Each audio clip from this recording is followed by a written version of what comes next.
girls here than anywhere in the world. And we play rock and roll. All we do now, we don't like add in. Some clubs will play a little bit of rock and roll. We play only rock and roll. I like the girls that come here.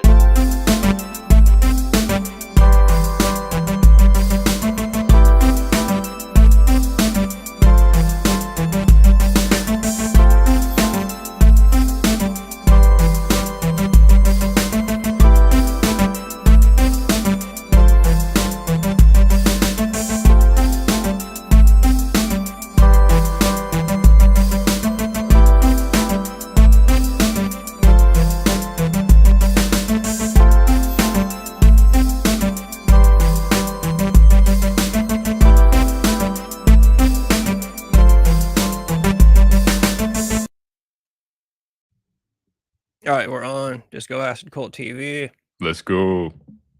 I might have an interview coming up. It would actually be kind of funny. Ain't no fucking way. Who? So it's Danny Mullen related. There was a character in the Danny Mullen universe a couple of years ago. On the channel, he was called Cigar Guy. His name is Casper. And he was in that universe for a little bit. He's been in quite a few of the main channel videos, and then he was kind of a star on the podcast, the Leo and Danny show. Oh shit. And then he disappeared for a while, and now he's back. And he's doing, it looks like he has an art page. He has his own YouTube channel now where he's just doing live streams, but he posted like a thing on Instagram on a story, ask me questions for the live stream. Yeah. And so I just sent him a question, just some bullshit question, like, would you do an interview on a cloutless YouTube channel? Mm. And then, yeah, just today he messaged me and said, when are we doing this shit? And I was Dude, like, okay, cool. Nice. How many followers does he have? On Instagram or on YouTube? Either or. Like, is it a big platform? Not a lot on either. On YouTube, I have more subscribers, but his channel's brand new. Oh shit, okay. And then on Instagram, it's only 194. So I thought, because he can get more than that. So I thought, I'll strike now. Yeah, strike now. Well, and it'll be interesting nonetheless to have him on since you were a fan of the channel back in that time when he was on there. Yeah. Yeah, no, and I just sent him a long message just saying, I'd want to talk about time on the channel, like what you've been up to since then, what you're up to, the usual general bullshit. But right on, yeah. I thought it'd be a good idea to try before he does pull in more followers, just because I haven't actually tried with anyone else lately. I need to get back to just like shooting messages to random people, but like that Jax the Ripper guy, I'm pretty sure I'm never actually gonna get him on. Nah, fuck that fool. He sounds like a bitch anyways. Yeah, I'm pretty sure I'm never actually gonna be able to get him on. And then come comment on my TikTok live. I haven't tried for anyone else. I still want to get one of those 80s TikTok girls. Nice, yeah. To talk about 80s stuff. Having women on the channel is definitely a positive, regardless of how much clout they have. Yeah, that's kind of what I've always said. Having any hot chick on the channel, like even if she sucks, is probably just a net positive. But the 80s ones in particular, I'd have a lot to talk to them about. I want to have them on because I'm also curious because they're all like in their 20s. Like one of them was posting stuff about all the ICE stuff going on lately. And so like I always want a positive or a negative, like negative. She's in her 20s. She, anti-ICE. Yeah. But I always want to ask him, like, how do you square away? Like, you're a big fan of the 80s, which is basically known for like 24-year-olds dating 16-year-olds and fucking groupies, and like, how do you square that with your ideas now? And I'm kind of curious to see what they would say. Yeah, I think they would argue that they just like they'd call it like the aesthetic, like the look of their. I think they would be like, oh, I don't support the politics of that era, but I like the look of it. That's what I think. It'd be something similar. I don't think they would actually have an interesting. Yeah, I know a lot of people say that way about like the greaser people. Is that like the 50s or the 60s? They always say the same thing. There's a greaser guy I follow, and everyone is always trying to comment. And they're always like, hey, what do you think about minorities? And of course, he never comments back, but it is funny to see people. You should troll them back. I actually don't like them. Trying to trip him up on asking him what he thinks about minorities. But yeah, no, there's a lot of those people. I mean, it even happens like in mainstream, like Sabrina Carpenter did her whole like Britney Spears style throwback performance at the VMAs, but then she had a bunch of like drag queens and transgender people on stage with her. Oh, dude. Somebody that I listened to was pointing out, she's like, it's really funny how these people nowadays, they're like so nostalgic for, oh, I was born in the wrong generation, yet you won't let go of your modern. Like, no, you're actually born in the perfect generation because you're a fucking faggot. If you were born back Exactly. then, Yeah. well, I mean, realistically, if they were born back then, they would just be a normal person like everyone else was, because they obviously just go along with whatever the popular thing is. I was gonna say, I think a lot of people fail to realize that we're all a product of our time. But I think now with the internet, there's just a lot more paths you can take than there were back then. Yeah, yeah, pretty much. Fucking A. Well, I guess I'll go quick into the first thing since you haven't heard about it. So people are now theorizing that JonBenet Ramsey was an Epstein victim. I've heard crazier things, bro. I will say right off the bat, literally just before I got on, TMZ posted her dad has already come out and immediately was like, "Nope, that's not even possible. It didn't happen at all." So and of course people, Ooh, and they're like, "Well, first of all, we think her dad did it, so we're not going to listen to him." facts, yeah. And that's kind of where I'm at. I was never like very set on one theory, but then I remember watching an interview with her dad that came out like within the last 5 years. It was a very Mm, interview. He's a lot older. It's on a very popular true crime YouTube channel. I can't remember what channel it was, but yeah. it was one of those ditzy true crime girls, that has nothing interesting to say, but of course she's a girl, so she runs a true crime YouTube channel. That whole Yeah. interview with him, I was like, "Oh, this guy's guilty as fuck." Like, it was like the most damning interview with him I'd ever seen. I remember, yeah, you talked about that before. That's crazy. But, let me pull this up. This is on Instagram, so any, headphone users, I volume with the Instagram, so totally up to you to deal with this shit. Yeah, this clip explains it pretty good. Mm, It's not this broad. I'm gonna click over to the next one in a second once I adjust the screens. right on, yeah. Alright, that looks alright. Alright. So first we get this photo, clearly Ghislaine Maxwell.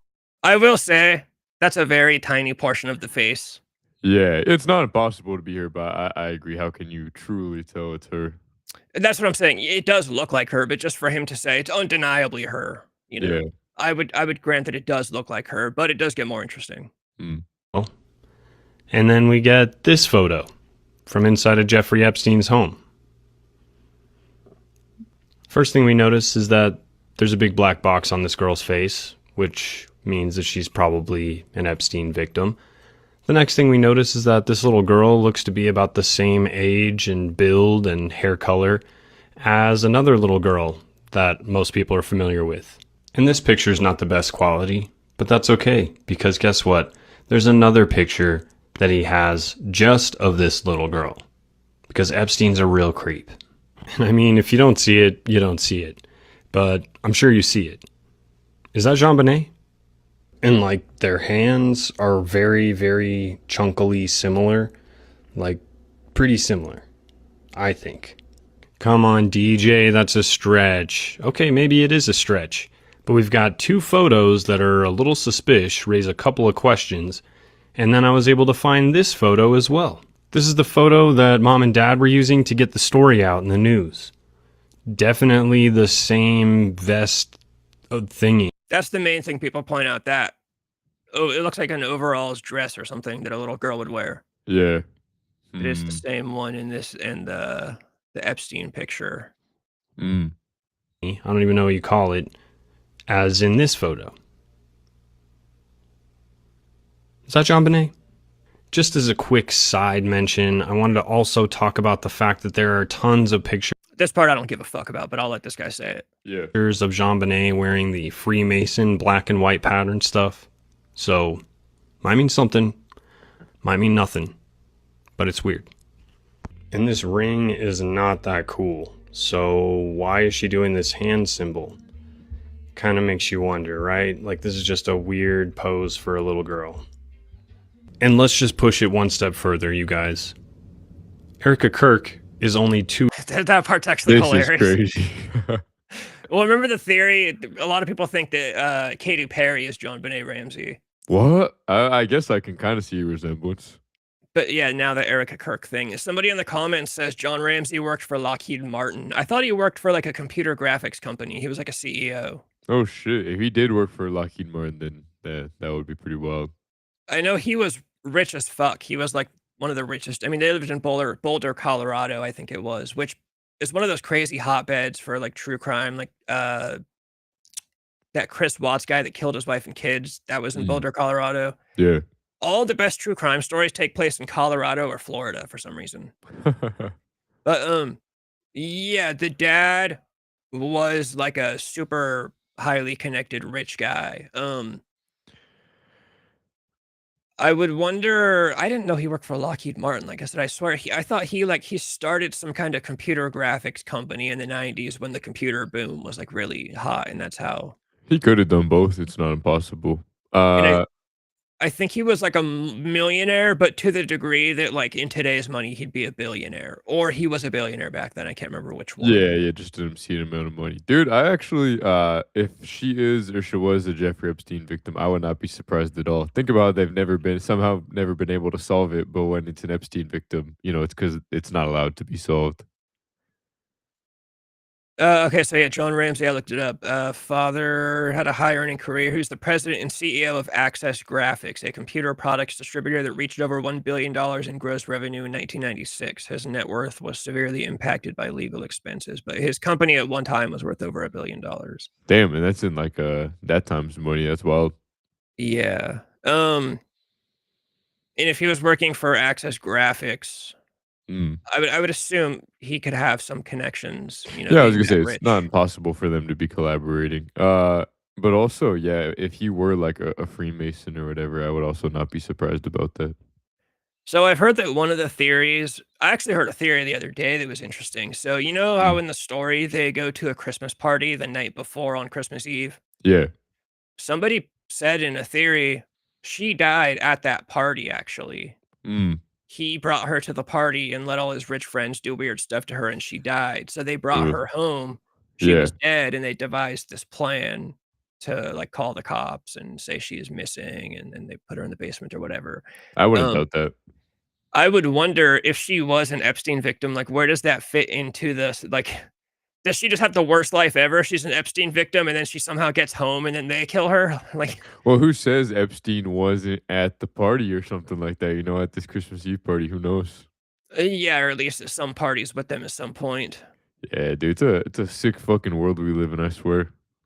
Yeah. But yeah, I've seen a lot of people that think that part of the story is that John and his wife probably sold her to like weird rich Ugh, people to do stuff with. Kind of fucking want to get foul, back man. into it. I used to listen to a lot of there's this YouTube channel called Mind Shock, but Mm. now it's Bruce McGuire. I think the original channel got deleted and he came back as just his name, Bruce McGuire. And he gets into like, he's like a true crime YouTuber, but he also does conspiracy theories and just kind of whatever bizarre topics he wants to do. And he is so like, some people fucking hate the guy. Mm. He's like a hardcore conspiracy theorist and he gets on Twitter and like tells people they're fucking retarded if they believe that vaccines are good and shit. Yeah. But he'll get in, like, he'll find like a Reddit thread with like 2 upvotes per comment, and he'll do like a full 2-hour YouTube video just going through this Reddit thread. And so it's really funny, but it You gets really interesting. you gotta admire the dedication. What do you think? Do you think she was an Epstein victim? I don't know. It's one of those things that I wouldn't bet money on it, but I wouldn't be surprised.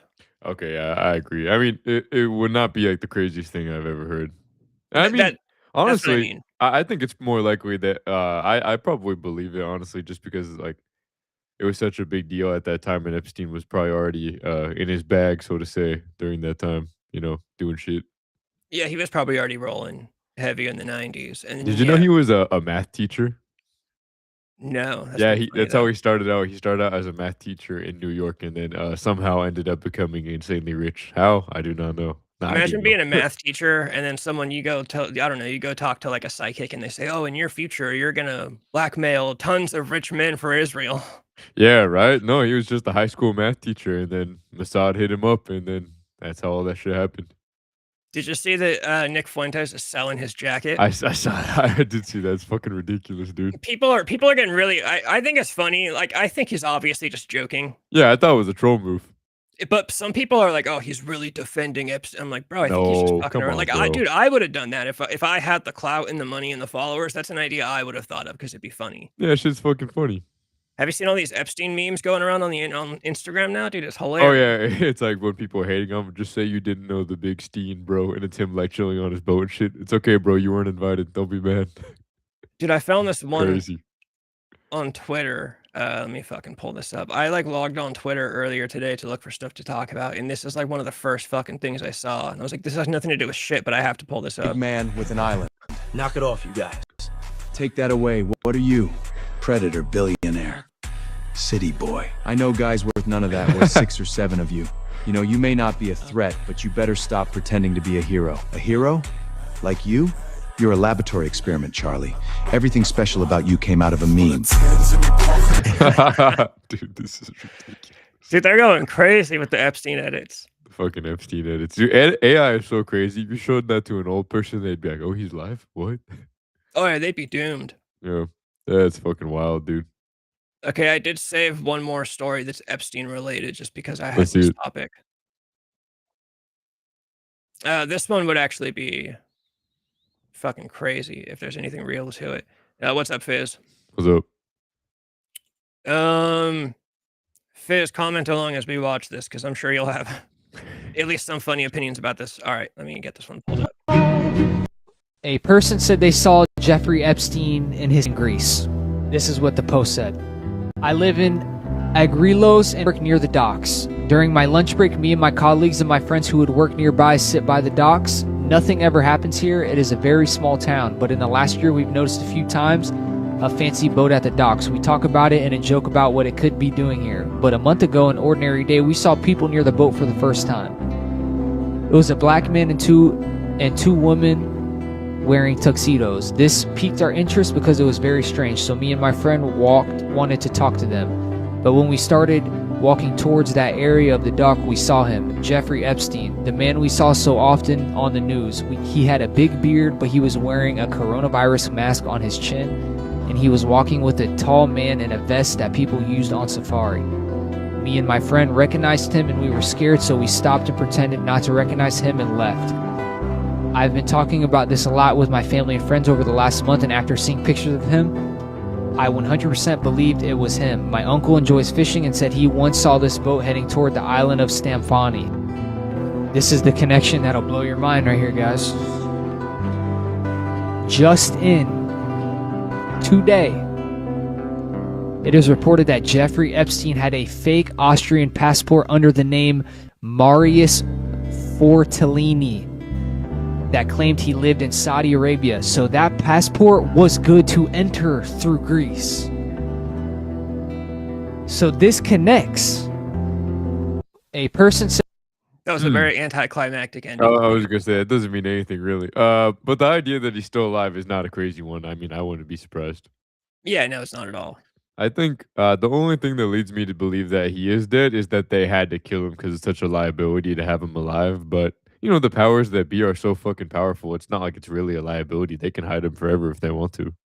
Yeah, that would also be the only reason I believe he's dead. They have to kill him. But like we said, they could also just tell us that they killed him and then hide him away, have him grow a beard.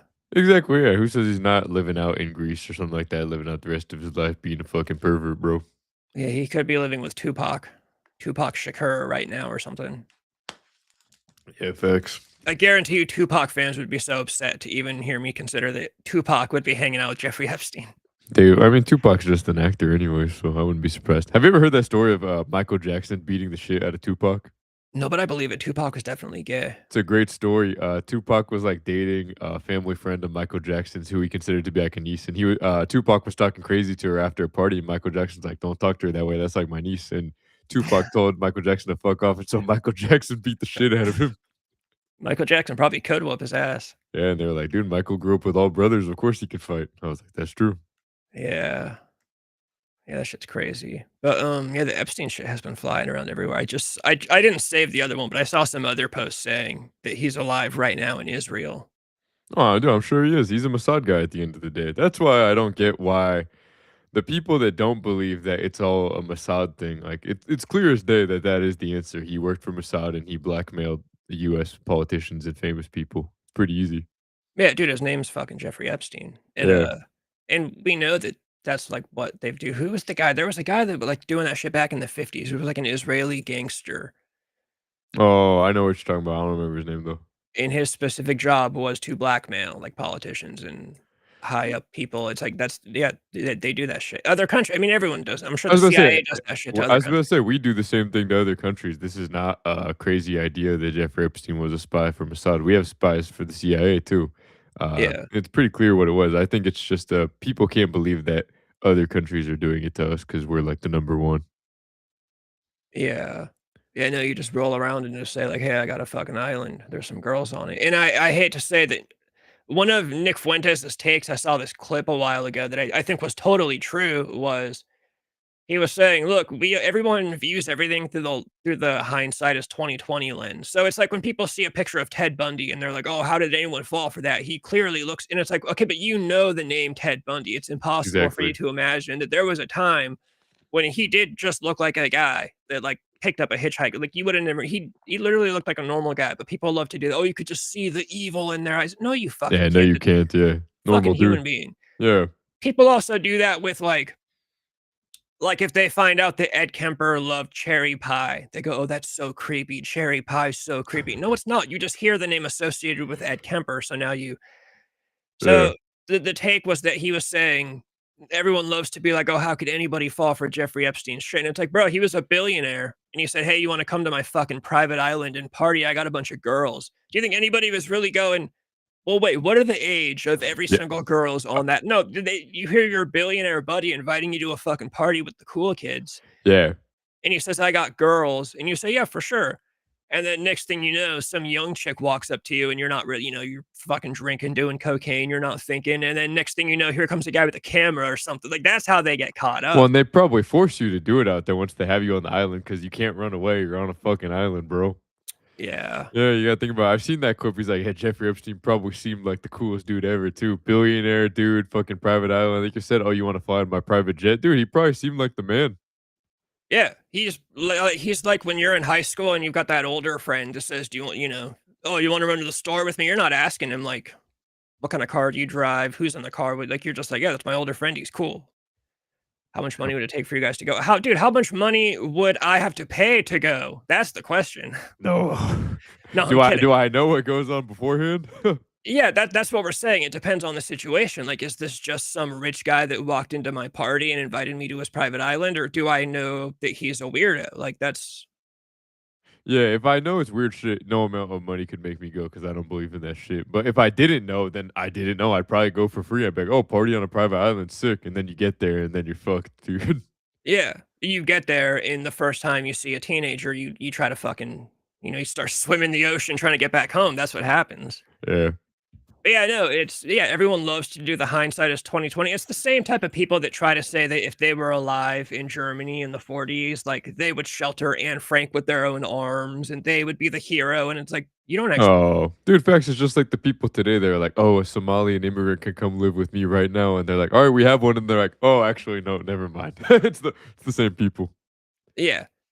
Ship says, no, you don't know. I mean, yeah, like you're telling me I'm literally just like, let's say I actually am a famous YouTuber. Let's say I'm big. I've got 2 million subscribers. I get invited to a party at Mr. Beast's mansion, even though I think Mr. Beast is like one of the biggest faggots on the face of the planet. And the only reason I would go to his party is to talk shit to him and people there. But let's say I do. I want to go and talk shit to him and people there. Yeah. And just like some fucking dude walks in like a suit with a Rolex watch and just says, "Hey, this party sucks. I got a yacht. It's headed to my private island right now. You want to go party there?" Will Ferrell's there. Fucking don't tell anyone, but Michael Jackson is there, stuff like that, then yeah, I'm gonna fucking go. And then of course I'm gonna get fucked. I'm gonna get in trouble once I get there because I'm gonna see what's going on. But yeah, who's not gonna go? Yeah, dude, if you don't go, think about it's not that different of an invite from that one time you and your buddies were at the club and the guy was like, oh, come to my club instead. Lil Jon Yeah, is there. Dude, it's the same thing. You're like, oh, that sounds sick. We should go. You don't know, but you're just hoping for the best that it's something not fucking crazy. yeah, you're probably not even thinking about the possibility that it's something fucking crazy. Yeah, like you said, are you really gonna ask, oh, is everyone there of age? Like, you're not gonna ask that because that's a weird Yeah, fucking question. You just can you assume show that. me the IDs of everyone there? Can you like no? You're just gonna go to this guy's party. This Yeah, guy you're just gonna invited assume you. that everyone's of age, and then that's how these people all got because they pull up and they're like, what the fuck? It's also honestly probably the closest comparison is like you're at a party and Hugh Hefner walks up to you and invites you to the Playboy Mansion. Yeah, of course you're gonna go. Yeah. And on the usual occasion, you know, all the Playboy bunnies are 18. Well, I guess it depends on the year. If we're talking 1960s, you probably got some 16-year-olds running around there. But it's in that case, you're going to be fine because Hugh Hefner's not telling anyone. Hugh Hefner was a tape trader. So he would actually film you doing it with some girls, and then he would keep it and trade it around with his celebrity buddies, including Charles Manson in LA. That's crazy. Well, I didn't know they were connected. That's hilarious. Yeah, Manson went to parties at Of course he did. LA. Dude, Manson must have been the man too. They give him. He has a crazy bad rep now. I think the common public doesn't realize how sick of a dude he was.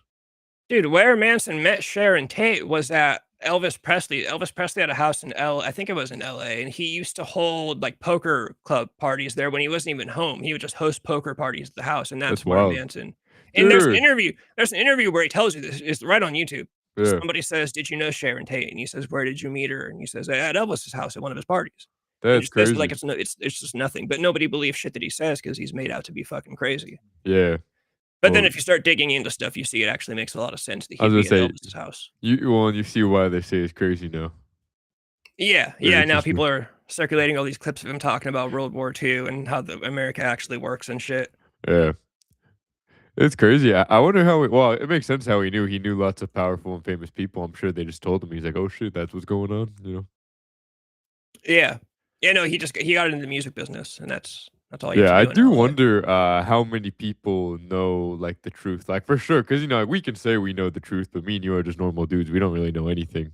But it'd be interesting to like know like how far into any industry do you have to be to get like the real truth, like for sure. You know what I mean? Yeah.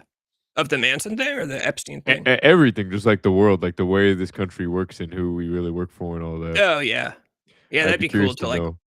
At what level do you find out when people Yeah, start telling you what's the lowest level that you start getting the inside info on like, okay, this is really how shit goes? Because you know, you hear theories all the time. I've been seeing a lot of I don't know if you've been seeing like lots of Freemasonry theories, but I'm starting to look more into that. It's pretty interesting. Yeah, I always thought the Freemason stuff was interesting. Hey, what's up, Because a certain group actually invented Freemasonry. I will not say, of course, but you know who I'm talking about. I would imagine a lot of celebrities, it's like kind of just up to them, like if they want to go in or not. Because for some reason, I imagine somebody like a Rob Zombie doesn't know shit, but that's because he doesn't really want to. He doesn't go to parties. He quite literally just lives on a farm in the middle of nowhere in Connecticut. Yeah. But back in the late 90s, he was like one of the biggest rock stars on the planet. But even back then, he was just kind of chilling at home. Yeah, some people probably don't want to know the truth because then, you know, your life is at stake if you tell the wrong person. Like, if you were that big, like, say this channel blows up and you get like 10 mil subscribers and you start getting included in like that Mr. Beast level of like fame and, you know, notoriety, would you want to know? Oh yeah, I'm going balls. I agree. I would want to know as well, even if it's dangerous, bro. I'm super curious to know the truth. Yeah, I'm going all the way in. Like, I want to see Barack Obama turn into a lizard. You actually think it goes that far? I don't believe in lizard people, no. Oh, okay. That was my question. I don't either. I don't think that's true. Yeah, no, I don't believe in lizard people. Billy Corgan claims that he's seen somebody transformed, though. I've seen that video, yeah. People theorize that it's Tila Tequila, funnily enough. Because he said it was a girl he was having sex with. There's a second clip that people don't play as often, but he goes back on Howard Stern and he says it was a girl that he was fucking, and that's when she transformed.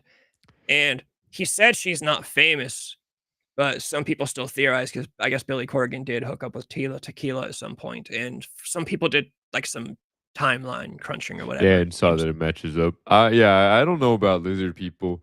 I don't know if I believe necessarily in shapeshifters. I do absolutely think that there is a lot of disguise artistry going on, though. I definitely think a lot of people are wearing like, you know, fake skins. If you see videos on how realistic these fake faces can look, dude, it's pretty wild. Yeah. I would not be surprised if that's the case, if there's like doubles going around every now and then. But yeah, no, I'd want to go all the way. I'd go to the party to learn all the crazy shit, and like, then yeah. I would start I'd be the guy that like starts talking, and they would make me look crazy, and then I die. Yeah, you'd be alone in like a room with Winston, a bro. doctor or You'd something. be like That's your hero. Yeah, that's how they always die. They die alone in a room with a doctor. Look at Michael Jackson, bro. Oh shit! I hit the wrong. Fuck! What number is? Isn't it 4? No, it's 1. Of course. Oh, it's number 1. Nice.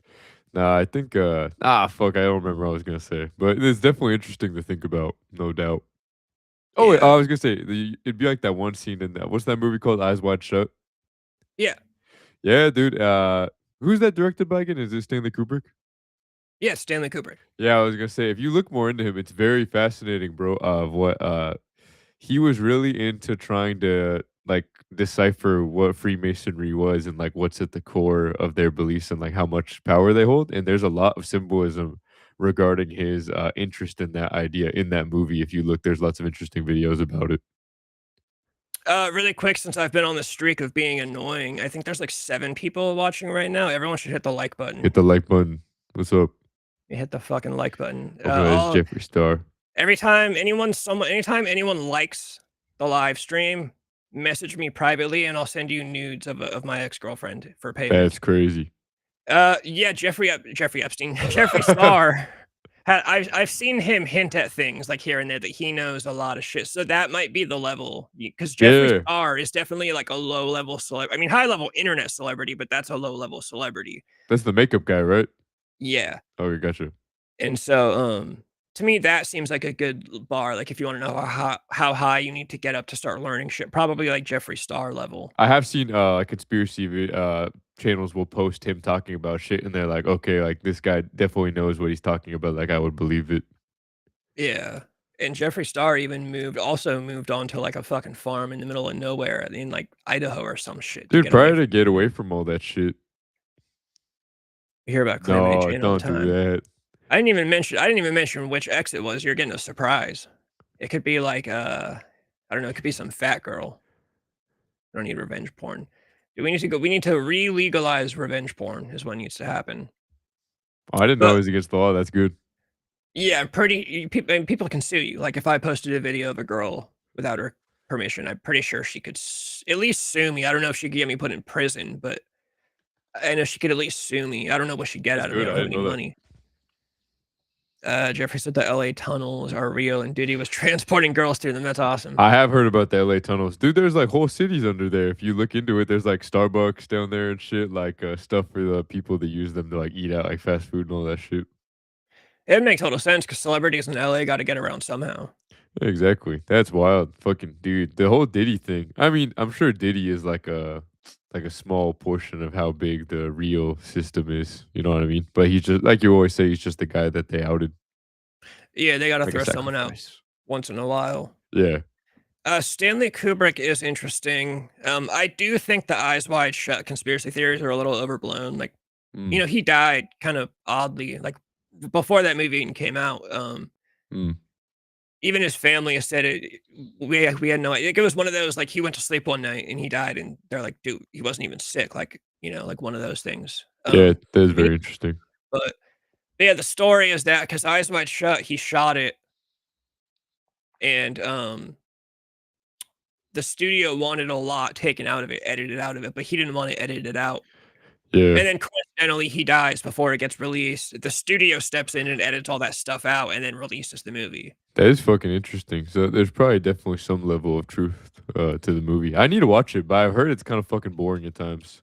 No, it's an awesome movie. Oh, I'll watch it then. Well, maybe they tell you it's boring, so you don't watch it. I'll have to watch it. Well, it's. I think people don't like it because it's. I mean, it came out in '99. It is like Stanley Kubrick. I don't want to say past his prime because I don't think he had it. He just is the greatest at all times. But you know, I think people look back at like Clockwork Orange, The Shining, and they see those as like his better movies. And then Eyes Wide Shut. It is also kind of weird thinking about Stanley Kubrick started off making black and white movies, and then in '99 he does a Tom Cruise, Nicole Kidman movie. To me, that's why I don't necessarily believe all the conspiracy theories because like. It's not like he was the only person on set. Like there are hundreds of people on a movie set. There's a lot of people that could talk about what if he was really filming like crazy shit that can't get out there. Like you don't think Tom Cruise or Nicole Kidman or anyone would have come forward and said anything from that set? Well, I mean, can they? I mean, you know what I mean? I mean, that's how I'm sure those people know really what's going on, but they're not allowed to say. It's slow paced, but eerie. Yeah, it's very slow paced. It is also it's a weird sex. It is a weird sex movie. That's what it's about. Like Tom Cruise has dreams about his wife getting fucked by some army dude or something. Oh fuck, I didn't know that. Yeah. There's also like a weird scene of like there's a scene where him and Nicole Kidman are talking and she's like in her underwear and it almost seems like they're high. Like it's a very bizarre movie. It is the most bizarre Stanley Kubrick movie for sure. So that's why I think a lot of people don't like it because it's just Interesting. it's a great Christmas movie though. It's a really my favorite. I have these weird. I don't know. I have like weird associations with certain movies. My favorite time to watch Eyes Wide Shut is, you know, when you wake up at like 3 or 4 in the morning and it's still dark out and you kind of don't want to go back to sleep, so you put on a movie. That to me, that's the best time to watch Eyes Wide Shut. Oh, okay. I like that. That's cool. Like particularly at like 4 in the morning before the sun's even up and everyone else is quiet and nothing's going on, and you put on Eyes Wide Shut. I feel like doing that shit will have you hella skeptical for the day. Hella Yeah, that paranoid. too. Tom's aside. Yeah, I guess that's true. Yeah, that's what I'm saying, dude. These people, they sign NDAs, and you know, everyone knew about Diddy for decades, but they didn't say nothing. The only one that said stuff was like 50 Cent. Yeah, but that's different. That's because people want to keep going to Diddy's and getting the good cocaine and good Yeah, it's 16-year-old girls and shit. Dude, if you look at some of his videos, dude, it's kind of like you said earlier, hindsight bias is 2020. But dude, there's some crazy videos of him before he got out. There's a video of him like hitting some Ciroc balls together. He's like, Hennessy, come out to play. Like hella creepy. I'm just like, dog, this guy's like the biggest creep all the time. How do people not see this shit? But it's like you said, hindsight bias is 2020. The videos of him with like fucking 16-year-old Justin Bieber are like atrocious. Dude, that shit is horrible. Dude, Justin Bieber looks like he's gonna fucking cry. I bet he was. That shit's terrible because that was going on. I never saw any of those because I wasn't a fan of either of them when I was in high school. But that's around the time because I was in high school and Justin Bieber was on the come up. Yeah. And Nothing Says Degenerate. That is true. Nothing Says Degenerate like watching Eyes Wide Shut in the wee hours of the morning. The wee hours. But yeah, those videos are fucking terrible. It's like, bro, this guy, like the video where he's like, I'm gonna spend 48 hours with Justin Bieber. He's like fucking 12 years old. Yeah, 48 hours at Diddy's, and he's like, we can't tell you what goes on. I'm just like, oh, dude, it's fucking terrible. 48 hours surviving Diddy's, bro. 5 nights at Diddy's. And I feel bad for Justin Bieber because he's got like a kid that's still really young. So and then when all that Diddy stuff was coming out, it was everywhere. Like, what did you do to Justin Bieber's ass? What did you? And I'm like, dude, this guy just had a kid. Yeah, leave him alone. He's trying to get his son to respect him, and now you're blasting that Diddy fucked Justin Bieber. All like, leave him alone for like, you know, for his kid's young life at least. Yeah, facts. Yeah, he needs to definitely not let his son have a phone because if you find that out about your dad, it's over, man. Yeah, that'd be worse than having like Riley Reid as a mom. Or facts, your dad was abused by Diddy when he was like 12. Yeah, and it was just all over MTV and everywhere at the time. Yeah, that's just wild. Jesus Christ. Oh shit! Don't you like Jared Leto though? I like Jared Leto. He has a very bad choice in movies. I will acknowledge that. He needs to select his movies better. But I like Jared Leto. It wasn't he in that Marvel movie that they memed to death, Morbius or whatever. Yeah, he was Morbius, which I never saw. Of course, I don't watch Marvel movies, but because I grew up at 30 Seconds to Mars. The Kill came out when I was in middle school around that time, which no one ever talks about. How Jared Leto was like in his 30s when that whole emo phase happened. That's crazy. I feel like that's pretty old to start doing that shit. No. It is very old to start wearing eyeliner and dressing from Hot Topic, but Jared Leto somehow has the curse of looking like he's in his 20s forever, so no one ever suspected that he was like an old guy, but... What did he do before then? Was he still in the band and they just didn't do emo shit or what? He was an actor. Oh, shit. Okay, so he just tried music. He was in Fight Club in 99. Who is he? What? Which character is he in Fight Club? You know the scrawny blonde guy that gets the shit beat out of him by the main character? Yeah. That's Jared Leto. What the fuck, dude? I did not recognize him. That's hilarious. And then his best movie definitely is Requiem for a Dream in 2000. Definitely like a horror adjacent movie, but it's about heroin addicts. Him and his heroin addict girlfriend. So of course I fucking love that movie. Oh, dude, I have a question for you. Speaking of heroin addicts, I saw a meme talking about this. Would you rather date a chick that's addicted to male validation or a chick that's addicted to heroin? She's gonna cheat on you either way, so you're screwed. Well, the heroin addict chick, you can only date her if you're rich, because you're gonna have to supply her heroin habit, and if you can't, she's gonna go find a guy that will give her heroin. Gotcha. Interesting. So if I'm rich, I take the heroin addict chick, and I just buy her heroin all the time. And then if I'm not rich, I mean, there's a chance that the male validation chick won't cheat. Maybe she's just addicted to like getting comments on Instagram. Yeah. But the heroin addict chick, if you cannot supply her heroin habit, she will go find a hustle. Gotcha. Interesting like, answer. That's just a guarantee. Annie's dropping some crazy lore in the chat. I don't know if you saw it coming. Requiem. I believe it. Which what's his name? I don't know if you can say that. Let me know, and I want to look it up. But if you can't, that's cool. fine. I'll look it up later. Jared Leto got his ass beat. Yeah, by Edward Norton. Jared Leto always plays roles, at least back then, where he got fucked up. Like his character always died or got fucked up somehow. I mean, in Requiem for a Dream, he gets his fucking arm cut off. That's how the movie ends. That's wild. Yeah, that movie is fucking awesome. I think I have it on. Yeah, I definitely have it on DVD over there. But it's one of those movies you can't watch often. Like you have to watch it like once because it's like the most depressing movie of all time. Of course, it's basically just heroin addicts and their life just goes bad. But yeah, no, I always like Jared Leto. But like I said, I know he has a bad choice in. Except he was in Blade Runner 2049, which I actually just rewatched last night. That movie's good. Yeah, and he was good in that movie. He's a good actor. He picks bad movies. He picks bad roles. But you also can't blame him. Yeah. If somebody comes to you and says, "Do you want to play the Joker?" Of course you're going to say yeah. But then it turns out the Joker they had in mind for you was like a fucking lame Joker with forehead tattoos that say "insane" or whatever the fuck that shit said. All right, that was bad. I forgot about that. Dude, that Suicide Squad, that we saw that in theater actually, me and Calamity Jane, and I remember it was terrible because it was literally marketed as a Joker movie. It was completely marketed as the Joker movie after The Dark Knight, after Heath Ledger, and then we go see it. It's a fucking Will Ferrell and Margot Robbie movie. Will Smith. Yeah, so did I say Will Ferrell? Yeah. I was gonna say, well, I was like, was Will Ferrell in that movie that I don't remember? Will Ferrell and Suicide Squad. Dude, that probably would have been better. That would have been a good movie. I was thinking about Will Ferrell from the Epstein Island joke. But the baby on the ceiling. What am I missing when you say that? Maybe it's another movie that Suicide Squad was completely marketed as a Joker movie, and it was not. He was in it for like 5 minutes, and then he came out and said, "Yeah, they cut all my scenes. We made a lot of Joker scenes, and they cut it all." Oh shit! I wonder why. Probably because they realized they made a shitty Joker. Oh yeah, true. But yeah, he just picks bad movies. That's just kind of his curse. Real quick, while we're doing this portion, because it seems like we're kind of just doing chat and whatever. I'm gonna pull up the Sydney Sweeney pictures for the sake of the stream. Because Sydney Sweeney always does well on the stream. And I do want to mention these pictures are here because she just announced she is releasing a lingerie line. And it kind of makes me think, you know, like we were talking about, girls don't like Sydney Sweeney. Yeah. So I would imagine the only people who are buying Sydney Sweeney lingerie are boyfriends who like Sydney Sweeney. Yeah, want their chick to wear the same stuff. Yeah, boyfriends are gonna be buying Sydney Sweeney's lingerie and getting their girlfriends to wear it. Yeah. It's called CERN, which is also the stupidest name for a brand. What is that? What's it like? What's it mean?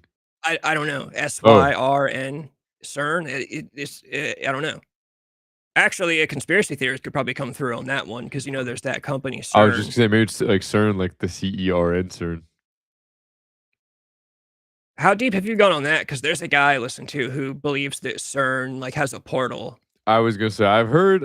I'm not too deep into the lore, but I know that people think that CERN has like access to time travel and like warp portals and all that shit. What do you think? I think it's interesting. I don't even actually know what CERN does. Yeah, me neither. I'm not sure what it's like officially stated to do, but I hear the conspiracy theories say they're into some pretty fucking crazy stuff. I was just gonna say I'm gonna make one of these Sydney Sweeney pictures the new background, but she's already the thumbnail on the live streams, so I don't want to overdo it.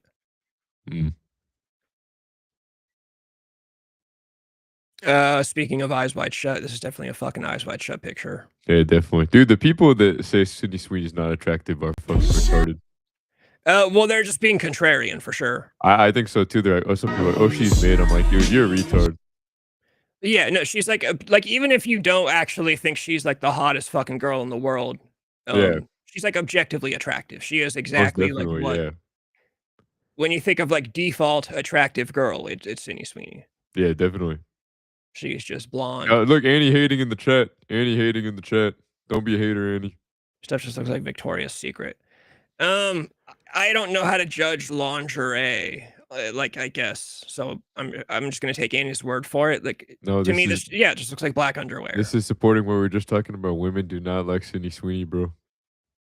Well, I don't think Annie in I know. particular. I'm trolling. I know. But I mean, yeah, I don't know how to judge. Yeah.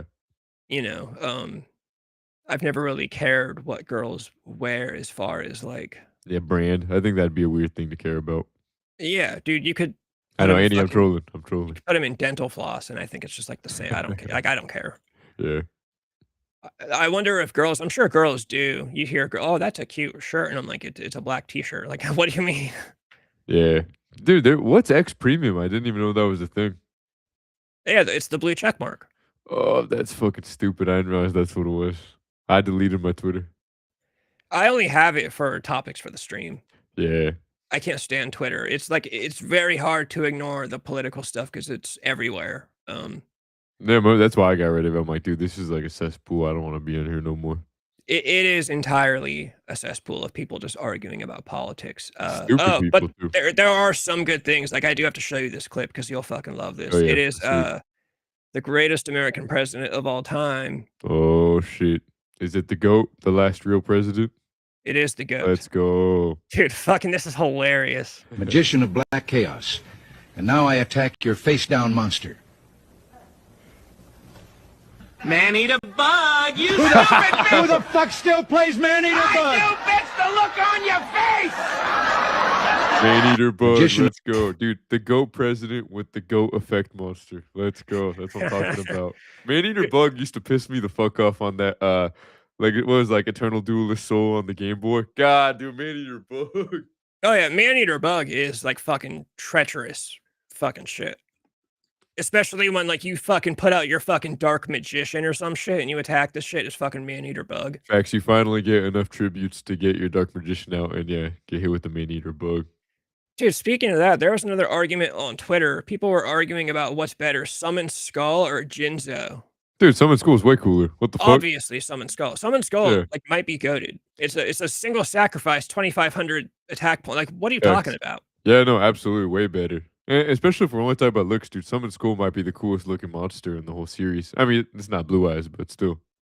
Fist says what? The anime lingerie office. What is? Give me a description. That sounds like the most fucking pervy anime of all time. It's got to be. It's a pervy anime, right? Like what do they call it, like fan service anime. It's interesting. She's promoting her brand for. Oh no, it's probably coming out this year. I thought she was saying like January 2028, but it's probably January 28th this year. I'm stupid, bro. Ignore me. Did you hear about that Hollywood sign thing? No, what? To promote this, she went to the Hollywood sign and she hung a bunch of bras from the H or something. Oh, nice. I think it's all a publicity stunt. People are saying that LA might charge her with like vandalizing the Hollywood sign and trespassing. Yeah, right. Like, you guys really don't think she got this cleared? I haven't read the articles, but people are saying like, no, it's legit. Like Hollywood might charge her. And I think it's all publicity. Yeah, I say if anything, that's just for promo. Any publicity is good publicity, and you know that's very LA style. I see nothing wrong with that. So if she does get fined, of course it's worth it. But I don't even think like bro, you don't think her manager like and lawyers would call the city? Like you don't think they would? You don't think they're that smart? Yeah. But who knows? I don't know. Maybe LA really does hate her that much. Yeah, I'm curious where all these celebrities live. Like what part of LA? Andy, if you're still here in chat, I'm sure you know what suburb or like what subsection of LA do all the famous rich people live in nowadays? I don't want to give away Anya's whereabouts, but I think she lives near some really famous people. Oh, okay. And if you are in the chat, Yeah, you don't. And if you don't want to say it, it's okay too. no, if you can name the famous people that you live near. Obviously, if you can't, then don't answer that. But if you, either way, answer Protomax's question about like where do the famous people live. Yeah, I'm just curious. I'm sure it changes depending on like what's going on at any given time. It's like a trend. Fizz, what about Britney Spears? Did she die already? Because she's definitely going to die within the next 5 years. Calabasas. Okay, interesting. Yeah, it must change. It has to, because I'm sure, like, I know in, like, in the 60s, you know, they were all living in, well, I guess not all of them, but, you know, a lot of them were living in, okay, here we go. She lives down the road from the Kardashians. Oh, shit, that's fucking wild.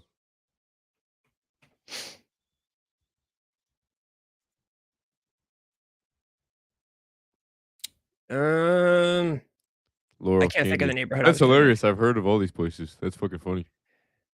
Also, they live in the hills. Laurel Canyon. That's what I was trying to think of. That's where Sharon Tate lived, like where the Manson murders happened. A lot of them lived in Laurel Canyon back then. That's also where the Four on the Floor murders happened in the 80s. I think it was in the 80s. Yeah, that makes sense. I figured it was somewhere out more in like a not nature area, so to say, but out of the city. Closer to away from people. Exactly, yeah, further away from the commoners. Yeah, because Calabasas is pretty nice, dude. Not to dox myself or nothing like that, but I've driven through Calabasas at points in my life, and dude, it's like the nicest gas station of all time. There was this little convenience store. It's like the most beautiful middle-aged woman you've ever seen is the cashier. It's fucking crazy.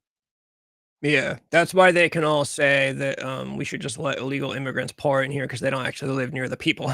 That's fucking hilarious. A lot of them moved out of Beverly Hills because the traffic. There's more privacy in the hills or in the gated community. Yeah, that's why they can all advocate for just unlimited illegal immigrants because they live behind gated communities with security guards where you need to show ID to get in there. Yeah. And then they'll also, of course, advocate for no voter registration or ID or whatever. But then they got to show ID to get into their neighborhoods. And yeah, people who listen to celebrities are just retarded. Yeah. Also, Sydney Sweeney would have the money to pay the fine. Oh yeah, Sydney Absolutely, Sweeney. yeah. She's rich as fuck. Like she's like a producer. So she produced Christie. She was a producer. She has a production company. And Christie was a complete and total flop. So she literally has fuck you money to where she can make movies for fun and they can flop and it doesn't matter. She'll put out a fucking lingerie brand. I've seen people really like her most recent movie. It's like based off a book. It's called like The Housemaid or something like that. People really The like that one. Housemaid was like wildly successful. Yeah. What's up, Penny Mochip? I don't even know what that is. Rancho Palos Verdes. I'm sure Annie will know. Yeah, you're talking LA? Pina Moche? I'd assume so. I'm not sure. Nice. We got some spam on Twitch. I always forget that we're even on Twitch. Yeah, facts, dude. Really, no one pulls through Twitch. It's always just like a quick drive-by.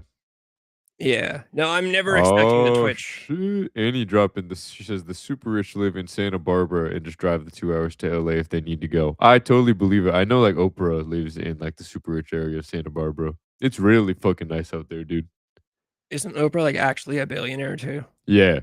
She lives in like the hills of Santa Barbara, dude. It's like the most beautiful shit in the world. It's crazy.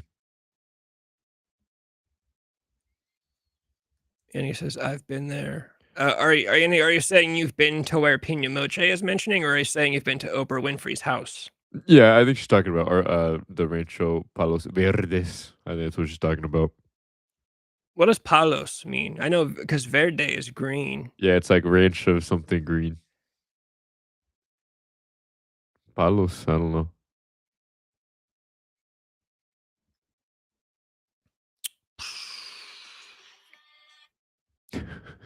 Sorry, I'm watching an Instagram story. Nah, you're good. Yeah, you're still talking to that chick that you were talking about on stream with Dixon Cider. And Yeah, she the said Mexican girl. you're a patronizer. Yeah, so I talked. She's the one that we were FaceTiming for a little bit. I hit her up during that stream. And then after we got off, I texted her again. Yeah. And I said, you don't hit me up that often anymore. Ooh. And she said, I've been depressed and I didn't want to get comfortable ditching real life to FaceTime someone I'll never meet in real life. I figured that might not be healthy. Oh, dude, you got to pull up No Doubt. That's crazy talk. Yeah, no, I have to pull up on her now. Dude, you just need to fucking just like lock in for like a month, get the money, and just go. Nick works up there. He's working on Ellen's house right now. Oh, I bet that's awesome. I thought Ellen moved to fucking Australia or whatever. Yeah, Ellen lives in like England or some shit now. Is it like her old house? Or does she still own the house? I can see that. Yeah, Montecito, that's what it's called. All right, Andy's spitting in the comments now. Yeah. A lot of celebrities have summer homes in Santa Barbara and Montecito where Oprah lives, and then they have homes in LA if they need to be in town. The Royals, Meghan and Harry live up there. Nah, dude, you got to pull up to that girl in LA ASAP. If she's talking like that, you need to go. Yeah, I need to hurry up. What I need to do is Ellen moved back. Okay, that makes sense. I need to hurry up and accrue a decent following and just do a GoFundMe and just say I need to go to a girl's house in LA. Fund my trip to hit.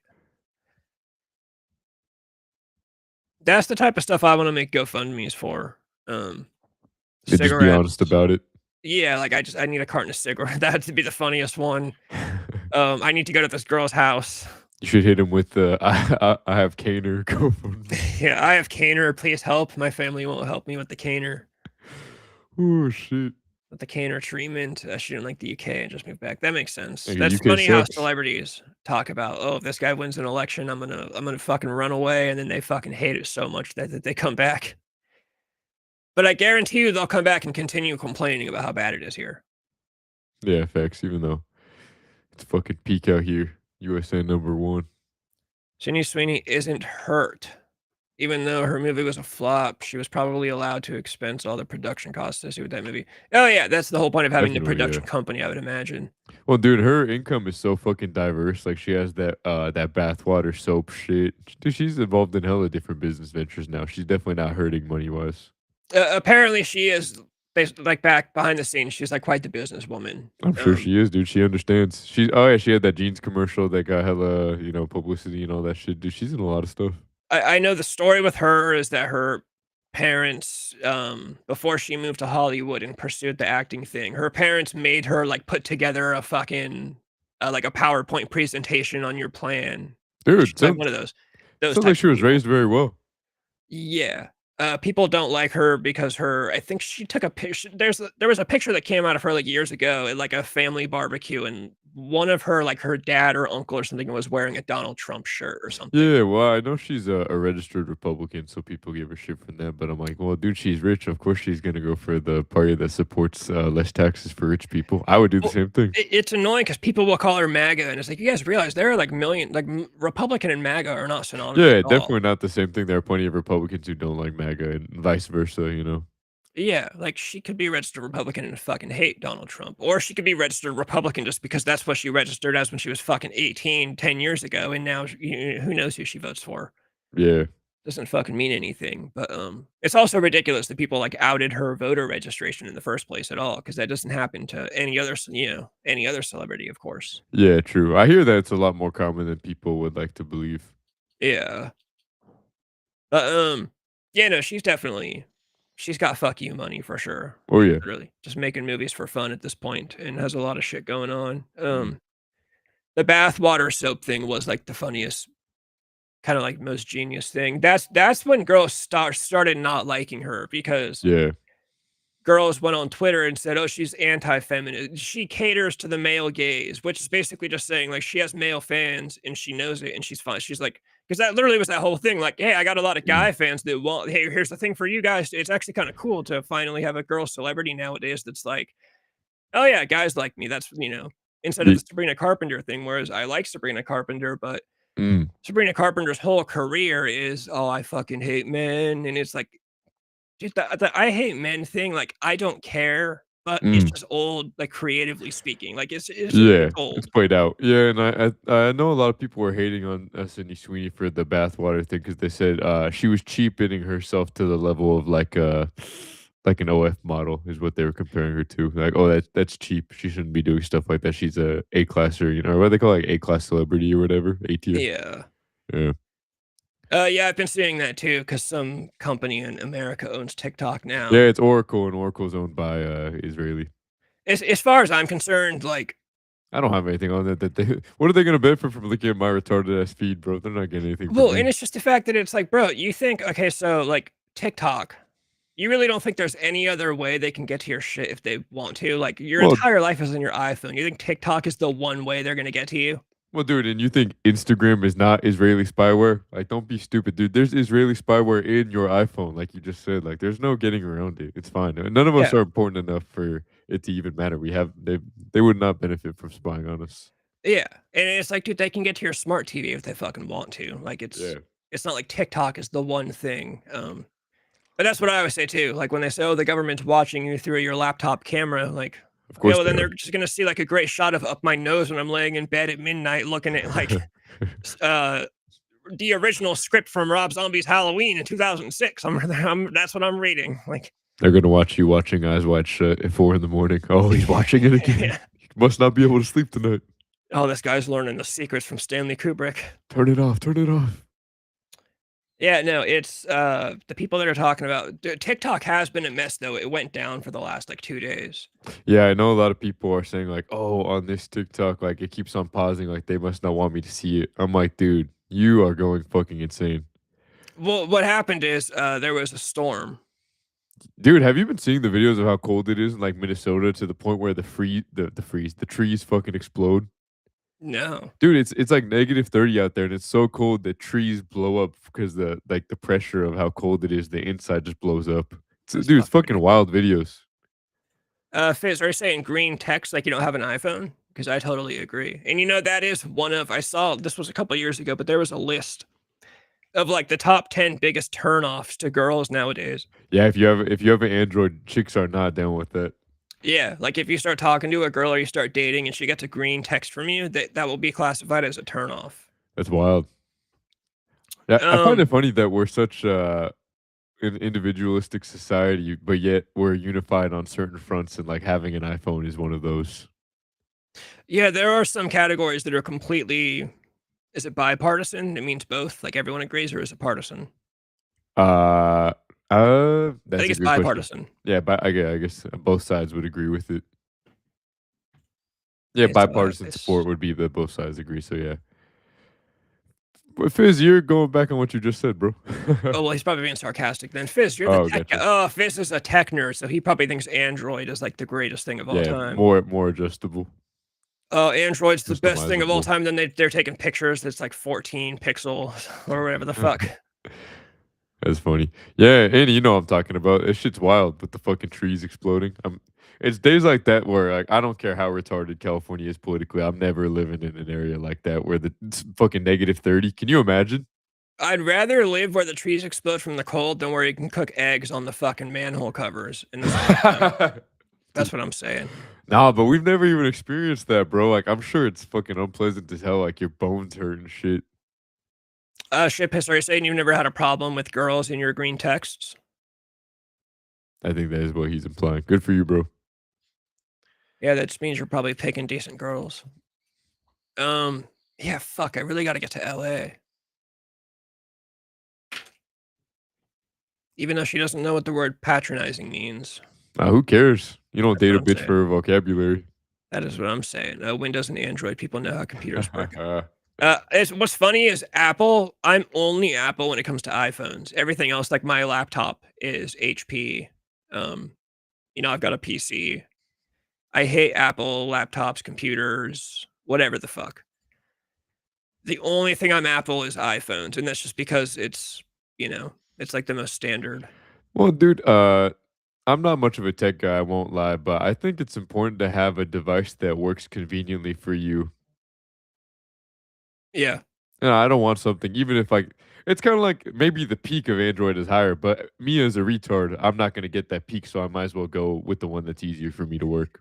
Yeah, in the iPhone, Apple, it does have good, like, the apps. Like, there's a Yeah. lot of creative shit you can do on an iPhone that works out for me, and Well, it's it's also easy. important to remember that most applications are made for iOS. The Android version is always bunk. Yeah.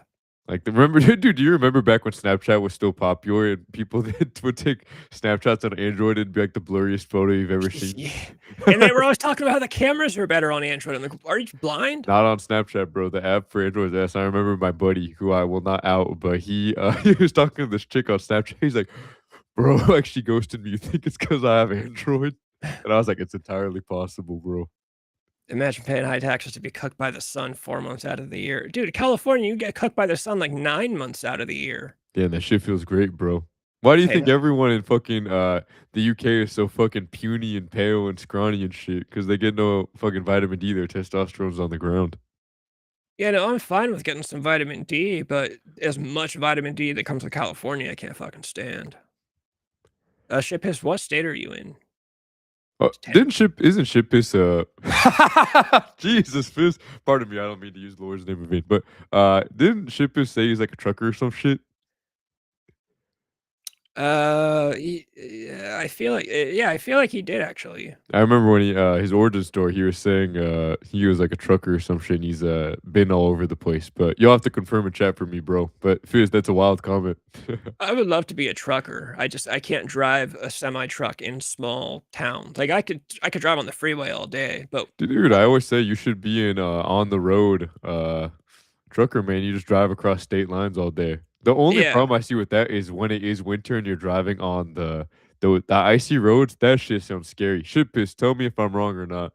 But Oh I know that shit's wild. shit piss. I have a podcast recommendation for you since you are a trucker then. Yeah. Is PA Philadelphia or Pennsylvania? Pennsylvania. Gotcha. So there's a podcast I really like called The Confessionals. It's by a guy. He's basically it's conspiracy theories and It's a good podcast. I like that one. what are the cryptids? It's like cryptids, conspiracy theories. He's very Christian, you know, he believes in like Nephilim. But he has a secondary podcast where all the guests that he has on are truckers. And they tell stories about like crazy shit they see at like 2 in the morning in the middle of nowhere on the road driving truck. Fuck, what's it called? That's also a term I learned from that. They say driving truck. Driving truck. Hammer Lane Legends. That's what it's called. There was an Hammer episode. Lane is fucking super gay. But go on. There was an episode I listened to. I can't remember what episode it was, but there was a fucking guy, dude, this trucker. Oh, He called in and he told a story where he was driving down the highway one night, fucking whatever, midnight, 1 in the morning, whatever. And he decided he wanted to get something to eat. So at the next exit, he saw a sign for a diner, you know, just pull off the middle of the fucking road, middle of nowhere, there's a diner. So he pulls off the road, he goes into this diner, and he said it looked like a Mel's Diner type of deal. It looked like it was in the 1950s. But he said it was to the point where when he pulled into the parking lot, which was just like a dirt mud lot, all the cars were like old 50s cars. And then he went inside. Everybody there was dressed like it was the 1950s. And he's like, oh, there must be like a cosplayer costume. Maybe it was a convention or some shit. yeah. He even says that afterward, some girl came, he got to talking to some girl when he was in there eating, and she came out to his truck and started talking to him, and he thought he was like they were hitting on each other. And he tried to ask her for her number. And she said, oh, you know, she kind of laughed off the can I get your number? And then she went back inside. So then he leaves the diner right it's the middle of the night, and I think he went to stay in some hotel for the rest of the night, you know, until the next day. And so the next day, he's getting back on the road and he wants to go back by that same diner to eat food. Well, he pulls up to this diner and it's completely chained up and shut down and closed down. He peeks inside the windows. Everything's fucking rusted. It looks like no one's been in there for fucking years. And what he thinks happened based on like people that he's talked to, he thinks he drove through a portal that put him back in time into like the 1950s. And then when he left the diner, he came back into modern times because he's like, dude, when I went back, like the whole building, like there was weeds, like a jungle of weeds, you know, shit you'd expect like in an abandoned building. And the whole thing was closed off and it was all fucking rusty and it was crazy. And there was more detail to it that he told, but it made it more interesting. But it was like, oh, this is like the coolest fucking story I've ever heard. That's a cool fucking story, man. That's the type of shit I like. Yeah, I guess it would sound like a Twin Peaks type deal. What do you think about that story? You think there's any legitimacy to it? I don't know. I really like that category of like time slips. Like there are people that have stories of their driving and then they just lose like a whole hour of their life. Like there was another story. I can't remember the whole thing, but the basis was that some girl and her family, they were driving on the freeway and they just kind of woke up like an hour later in the middle of like a town somewhere. No idea how they got there. They just lost an hour of their lives basically. That's wild. What is the Hammer Lane? What is this? I have no idea. Yeah, I do not know. Let's check that out. You'd have see a lot of weird shit on the road. Shippies, tell us the craziest shit you've seen on the road. I'm very curious. Yeah, Shippies. You have to have seen like La Chupacabra or something, right? That's what I'm thinking, yeah. Oh, Andy says this shit happens all the time. The time slips. Yeah, people accidentally go through portals or a time slip or some shit. I'm trying to think about something I've seen on.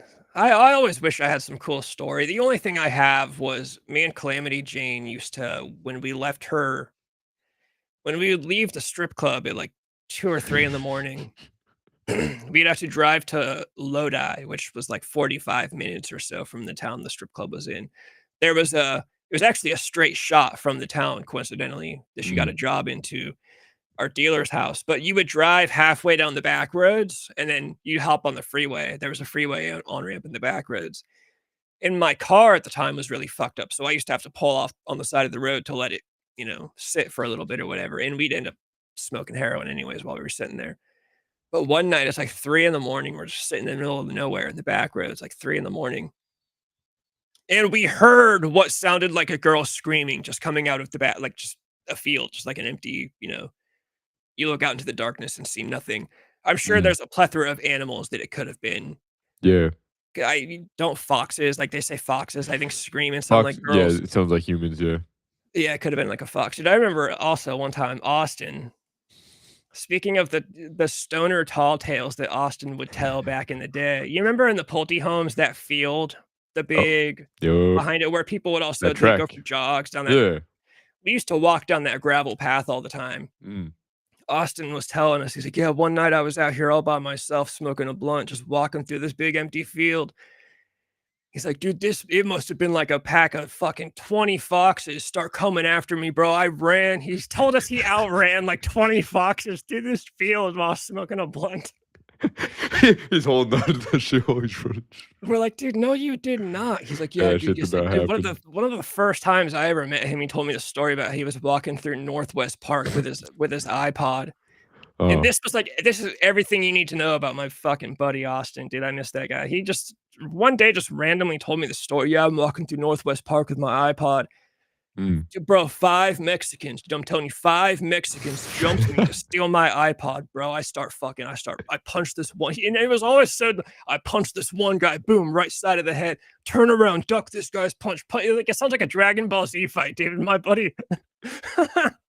Gets jumped by 5 Mexicans and he's just fucking ducking and dodging and Goku and it's fucking that's fucking ridiculous. Jeez, man. That's hilarious. It was always awesome. What happened to that fool? We're always like, dude, no, you fucking didn't. And he's like, bro, I'm telling you, dude, I beat these fucking 5 Mexican dudes. I'm telling you. Like, okay. What happened with that fool? You don't talk to him no more? No, honest to God, I would imagine his wife just told him like, Beckett's kind of a bum, and we have a kid. He always smells like cigarettes when he comes over, and like, we have a kid. I'm sure it's something along those lines. Damn. Nothing crazy in that sense. Just a lot of crazy looking and shitty drivers. Oh yeah. Oh, dude, do you ever run into like lot lizards? Well, lot lizards, and do you ever see like some crazy fucking truck driver on the road, and you pull up next to him, and you see that it's some fucking Indian that probably doesn't even speak English or some shit? Oh, dude. Speaking of fucking Indian truck drivers, I was driving the other day and the fucking this truck was going like 85 splitting lanes, big Amazon truck, and I was driving behind him like, I bet this guy's Indian. So I sped up to look to see if he was, and of course he was. I was like, damn it, bro. Well, I hate that racism is true sometimes.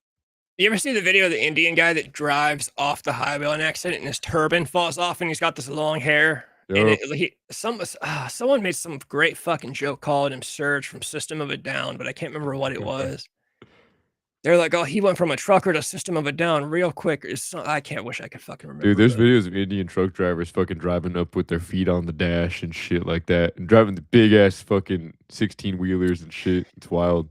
When I worked my last warehouse job, I worked with this Indian kid who I could understand like 1/8 of the time if I was lucky, but he was also a trucker for a side job.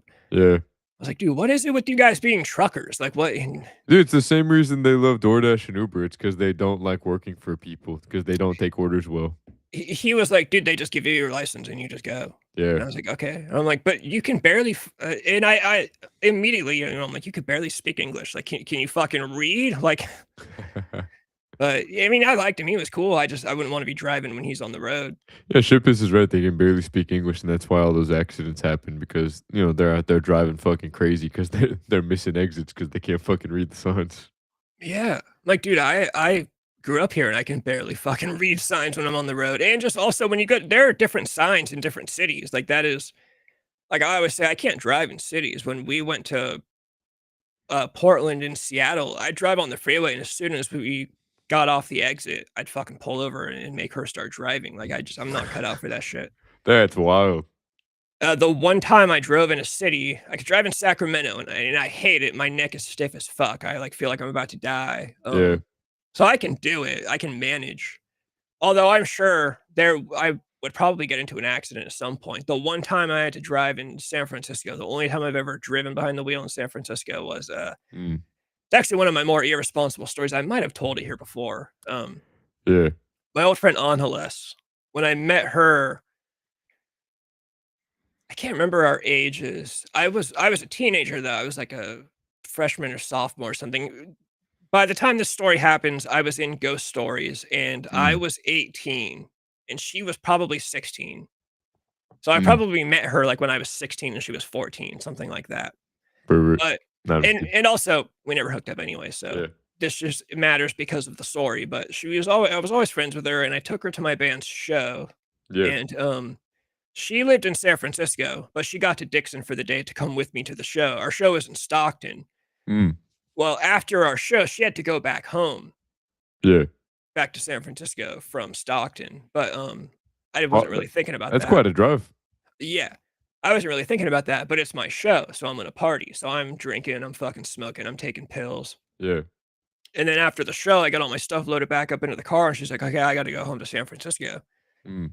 I was like, "Oh, well, I can't drive. You have your license, right?" She's like, "Dude, I'm 16. I have my learner's permit."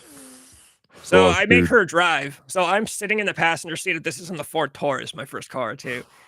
So I got the 16-year-old learner's permit driving my car. I'm 18. I'm drinking a bottle of Jack Daniels in the passenger seat, smoking weed out of my pipe as she's driving all the way back to San Francisco.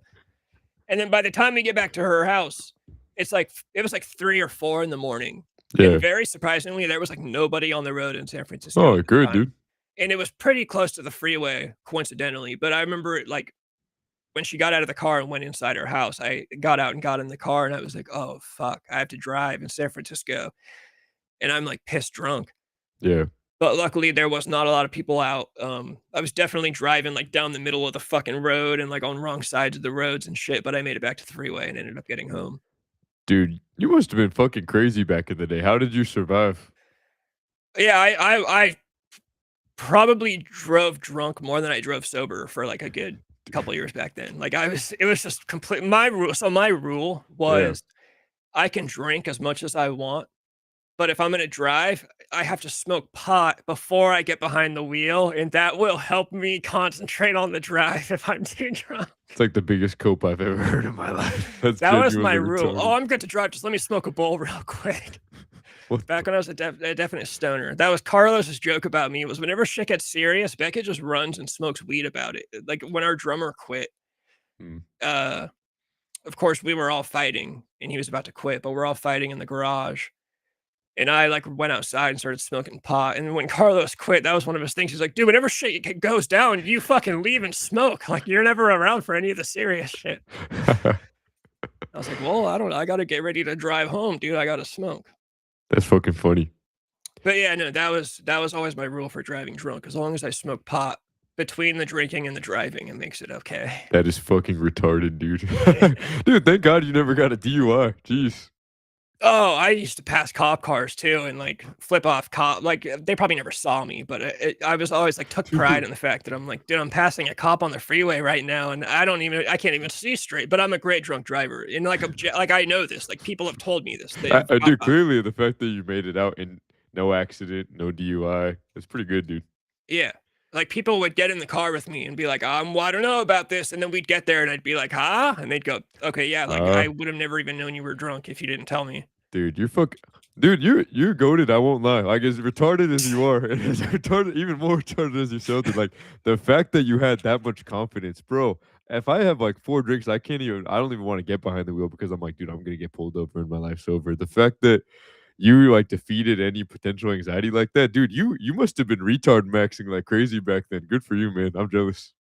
Back in the day, I was more confident. You get that from playing guitar in a band that's actually good.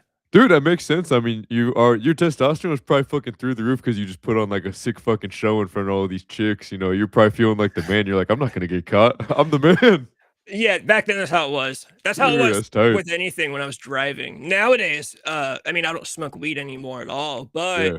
if for some reason I was, God, I can never drive now. I remember the last time I ever smoked pot and drove, I was still in my 20s. It was probably like mid-20s, Yeah. and I was just like, "Holy shit, this is not the fucking same." Like, I would now be a better drunk driver than a better like, I cannot drive stoned at all. Dude, no, I remember, I did it once years ago, because this is before I didn't even realize it was illegal to do this, because I'm like, "Oh, it's only for drinking for DUI," but me and my me and my friends were high, and, it was a short ass drive, it was like 10 minutes, I'm like, "Oh, I got this, no problem." Dude, I sped up to get on the highway, dude, it legit felt like I was in a fucking spaceship, like, I felt like the speed was, like, pushing me Yeah. back in, like, a fucking takeoff, and I was like, "Dude, we are gonna fucking die," like, You hit like 35 and you're like, "Okay, I'm freeway speed now, right?" yeah, no, dude, I was horrified, and, like, from that day forward, I was like, "I'm never doing this shit again," like, I was terrified, bro. Yeah, some people just do that shit too. Back when I was a pothead, obviously I did that shit, but even then, you know, sometimes I'd get a little too high and be like, "Okay, this okay," but I was always fine. But I would hang out with people that were like, Yeah, they would like smoke blunts while they were driving, and I'm just that's wild to me, that's crazy. well, you know what, I say that, but I was also never mind. I was doing that too back then. I remember one time Laban dropped a blunt out the window in the back roads, and we pulled over and fucking probably traveled like a mile on foot looking for this blunt on the middle of the road in the back roads, and we found it and That's some degenerate ass shit, that's wild. got back in the car and finished the fucking blunt. But yeah, Yeah, dude, nowadays, no way. that shit is crazy, the amount of shit you did back in the day, dude, you're still fucking here, it's crazy.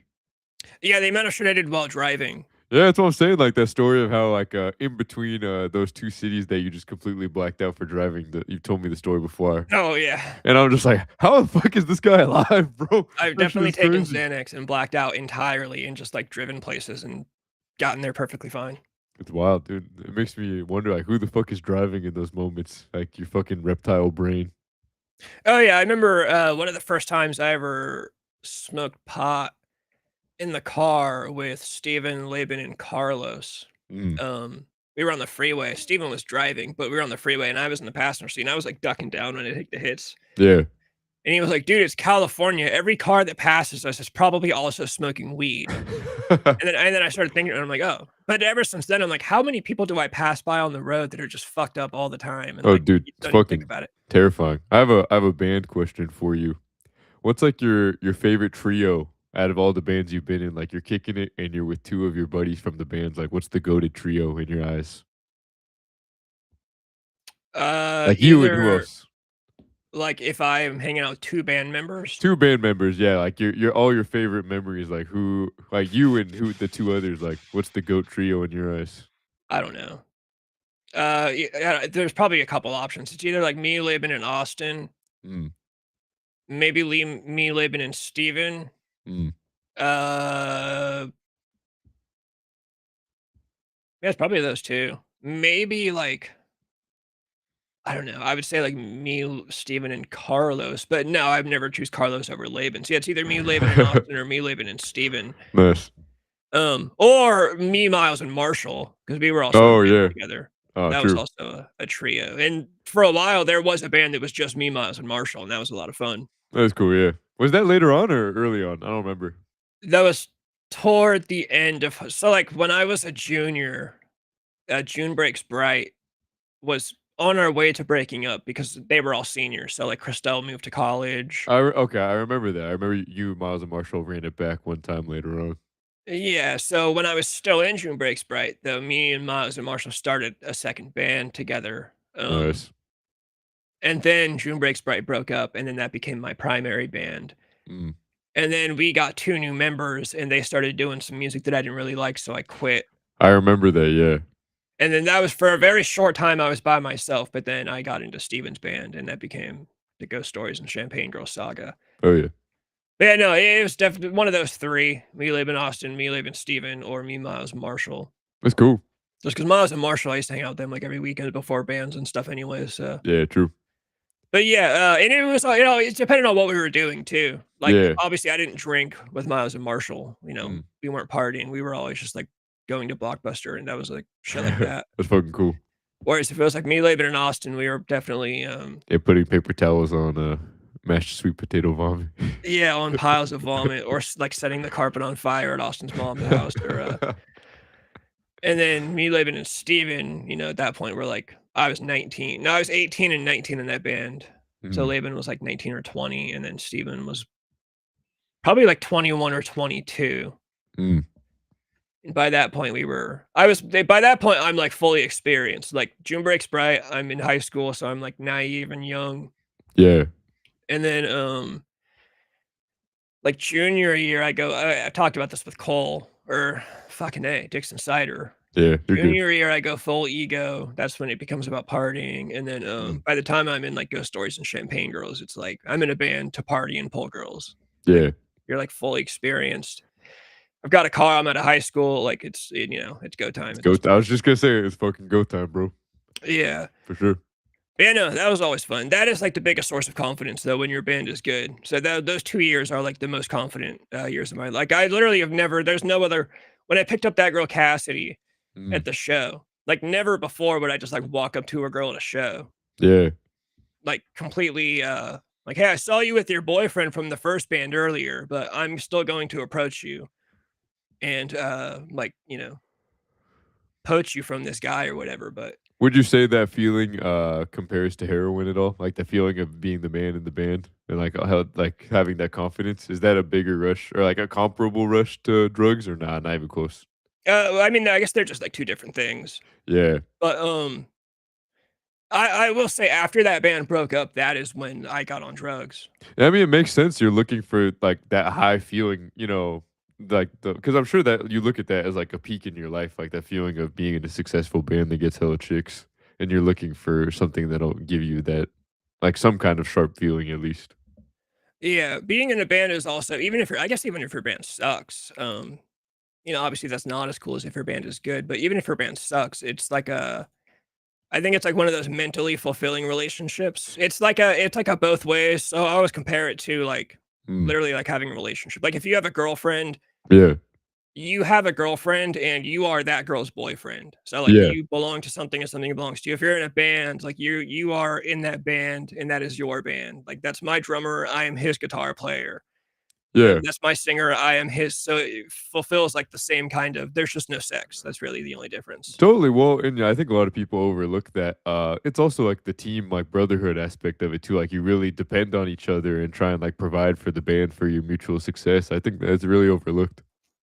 Yeah, yeah, band psychology is definitely something interesting that more people should talk about. I think Billy Corgan has talked, not like to this degree, but he's talked slightly about how like band psychology is an interesting topic in general. Definitely, dude. It's a clash of a lot of egos, especially you talked about this a lot, but like the type of people that being in a band appeals to usually have a big fucking ego. It's usually not like a shy, puny fool that wants to be the front man in a band. Like it's usually the high ego guys.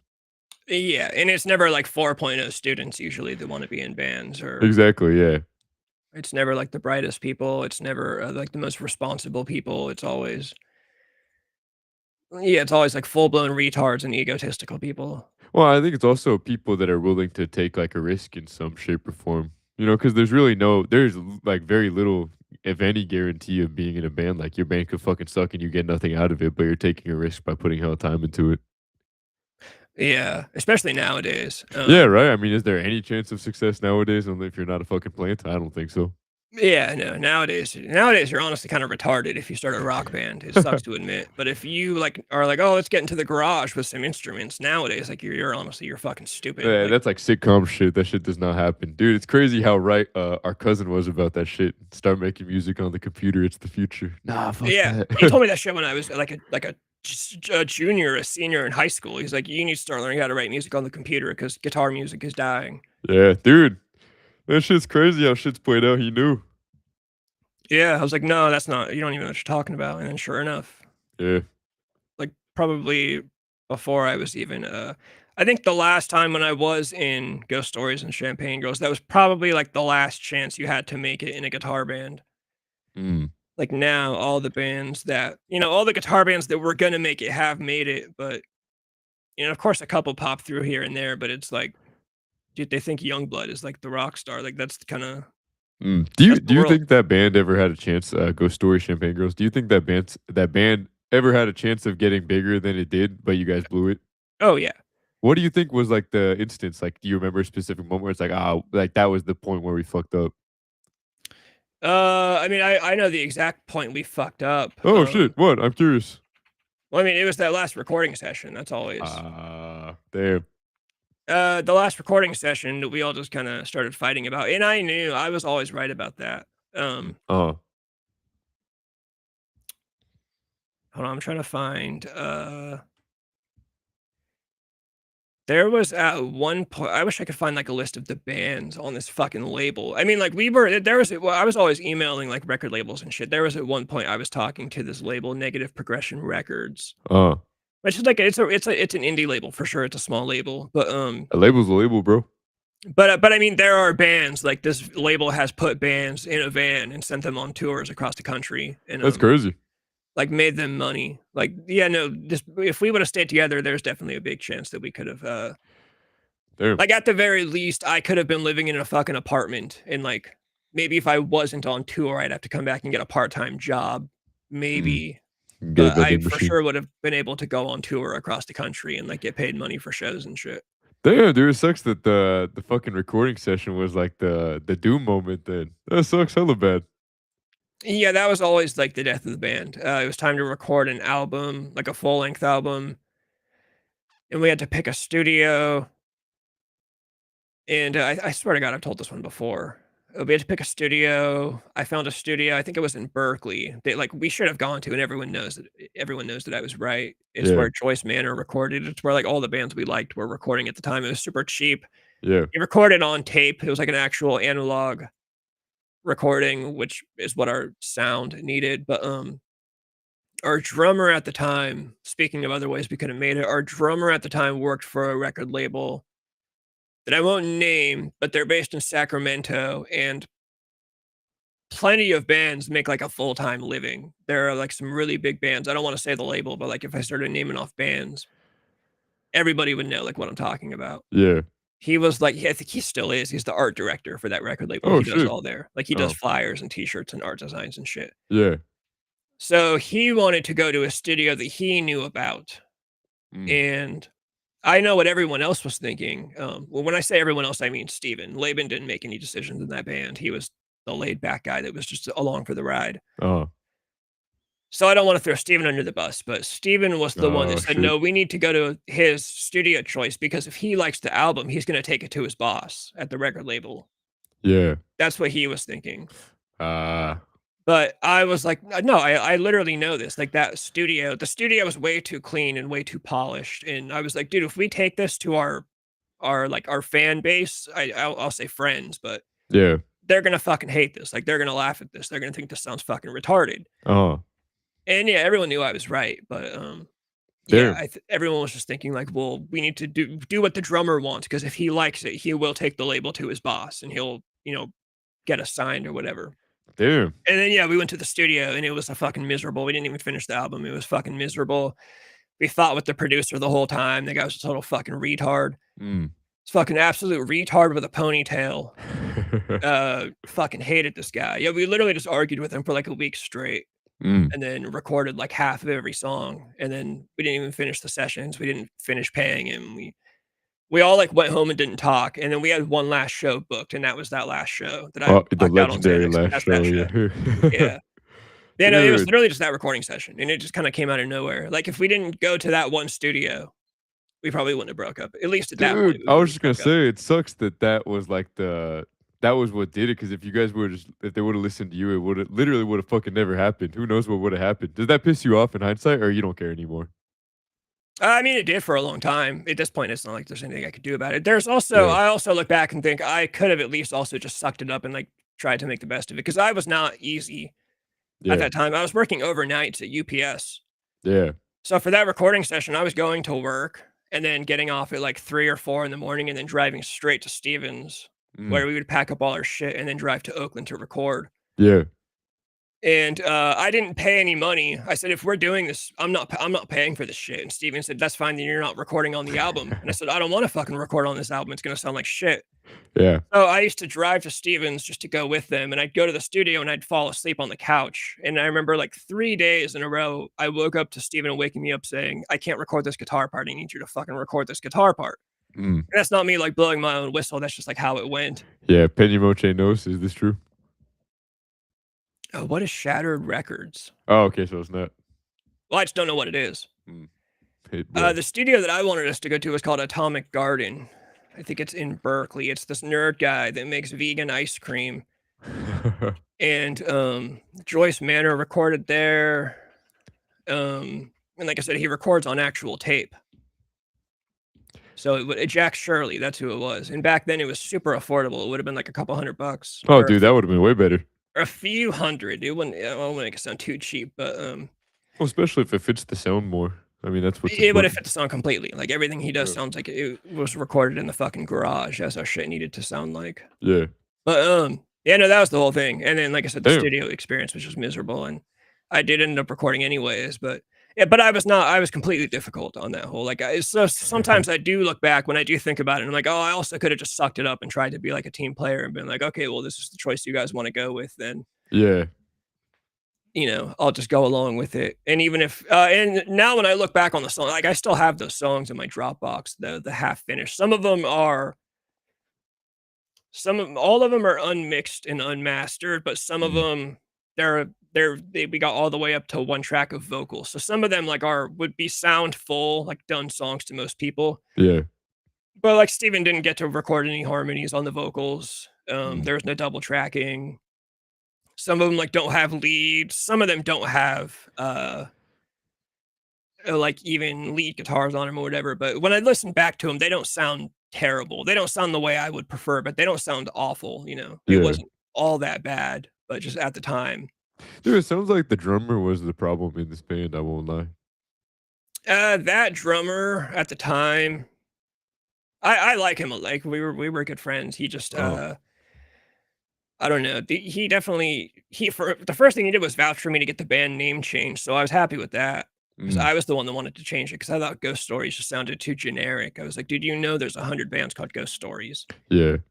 And Steven would never change it. And then when this other drummer joined, because he had so much, everyone took him very serious. He's like the greatest drummer I've ever seen with my own eyes. Oh. So that's why everyone took him really seriously, and because he worked for this record label. Yeah. But he was almost like too good for the band. Like the type of drummer we needed wasn't like he was very technically good, and this was like we wanted more of a solid drummer than like a guy who was doing a bunch of flashy shit. And he wasn't like always flashy. I'm not saying he was always bad or whatever, but yeah, you wanted like a partier that could drum. Yeah, and that was our first drummer, but he kept quitting. He's the one that would get in fights with Steven. I thought you were talking about SAC. No, we did not record at any studios in SAC. Your house in Tesla on Shadow Records. Okay, yeah, I don't even know what studios. I've never even looked into studios in SAC. The two that we were considering, one was in Berkeley, like I said, and then the other one was, I think it was Oakland, where we ended up going. Yeah. But yeah, so I never had any problems with that drummer, and I don't think there ever were any problems at all. He did quit at one point too, and then we got our original drummer back, and then he got in another fight with Steven and he quit again, and then we got the second drummer back. Oh. But so yeah, like I don't want to say it was like his fault entirely that he suggested the studio, but I think at one point Steven told me that even he said he regretted choosing that studio. So that's why I say everyone knows I was right, and I know for sure Steven knows I was right, and he'll tell me like, yeah, you were totally right. And I know what he was thinking. Like he would never say it out loud. The whole idea of, well, if the drummer likes it, he'll take it to his boss at the label. But that was the thought process. Yeah, but I know that's what he was thinking, and it makes sense. It does make sense. But yeah, no, realistically, dude, everyone knew I was right. Like and everyone also wanted to go to the studio that we always talked about it. Like everyone in the band, that band Joyce Manor that recorded there, like that was like a huge influence for all of us in that band. Yeah. It's like, why would we not go to the studio that our favorite band goes to when we can afford it? And it's like right in Berkeley, like it'd be no problem. Yeah, dude, that really sucks. It's like fucking Uncle Rico. If Coach would have put me in the fourth quarter, shit would be different. Yeah, I see why people feel that way. I totally see why you'd feel frustrated about that shit for years. I'm even pissed off hearing about it now, bro. No, I I really don't bring it up. I used to bring it up like when like when you're talking to a girl. Oh yeah, I used to play in bands and shit. Yeah. Eventually, I'll get to that. I used to play in bands, but now I don't really lead with it just because now it's been so long. And but when I do get to it, like that girl I was FaceTiming, I was talking to her about when I used to play in bands. Yeah. So whenever I do bring it up, I'm like, oh yeah, that shit sucked. And it does make you sound like if I wouldn't have broke my fucking arm at that game at varsity, I would have gone pro. Coach would have put me in. Yeah, it is real. It's true. Well, and, that is super. You must have been fucking frustrated, bro. I would have been pissed.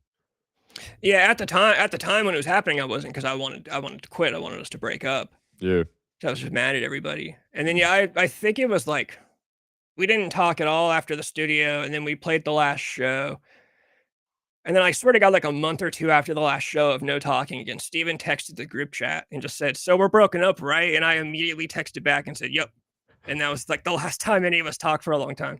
How did you end up being friends with Steven again? I don't know. I'm sure one of us just texted the other person. We always just would like act like nothing ever happened. So I'm sure like 2 months went by, and then he just texted me like a Dragon Ball Z meme or whatever. And then that was it. Get over it. Talk about Hillary Duff just released a song about sucking dudes off in a butt. Yeah, I don't know what she's thinking. It's really cringe what she's doing right now. That is cringe. Hillary Duff is like in her 40s, and she's got kids, and she's it's like married. A midlife crisis.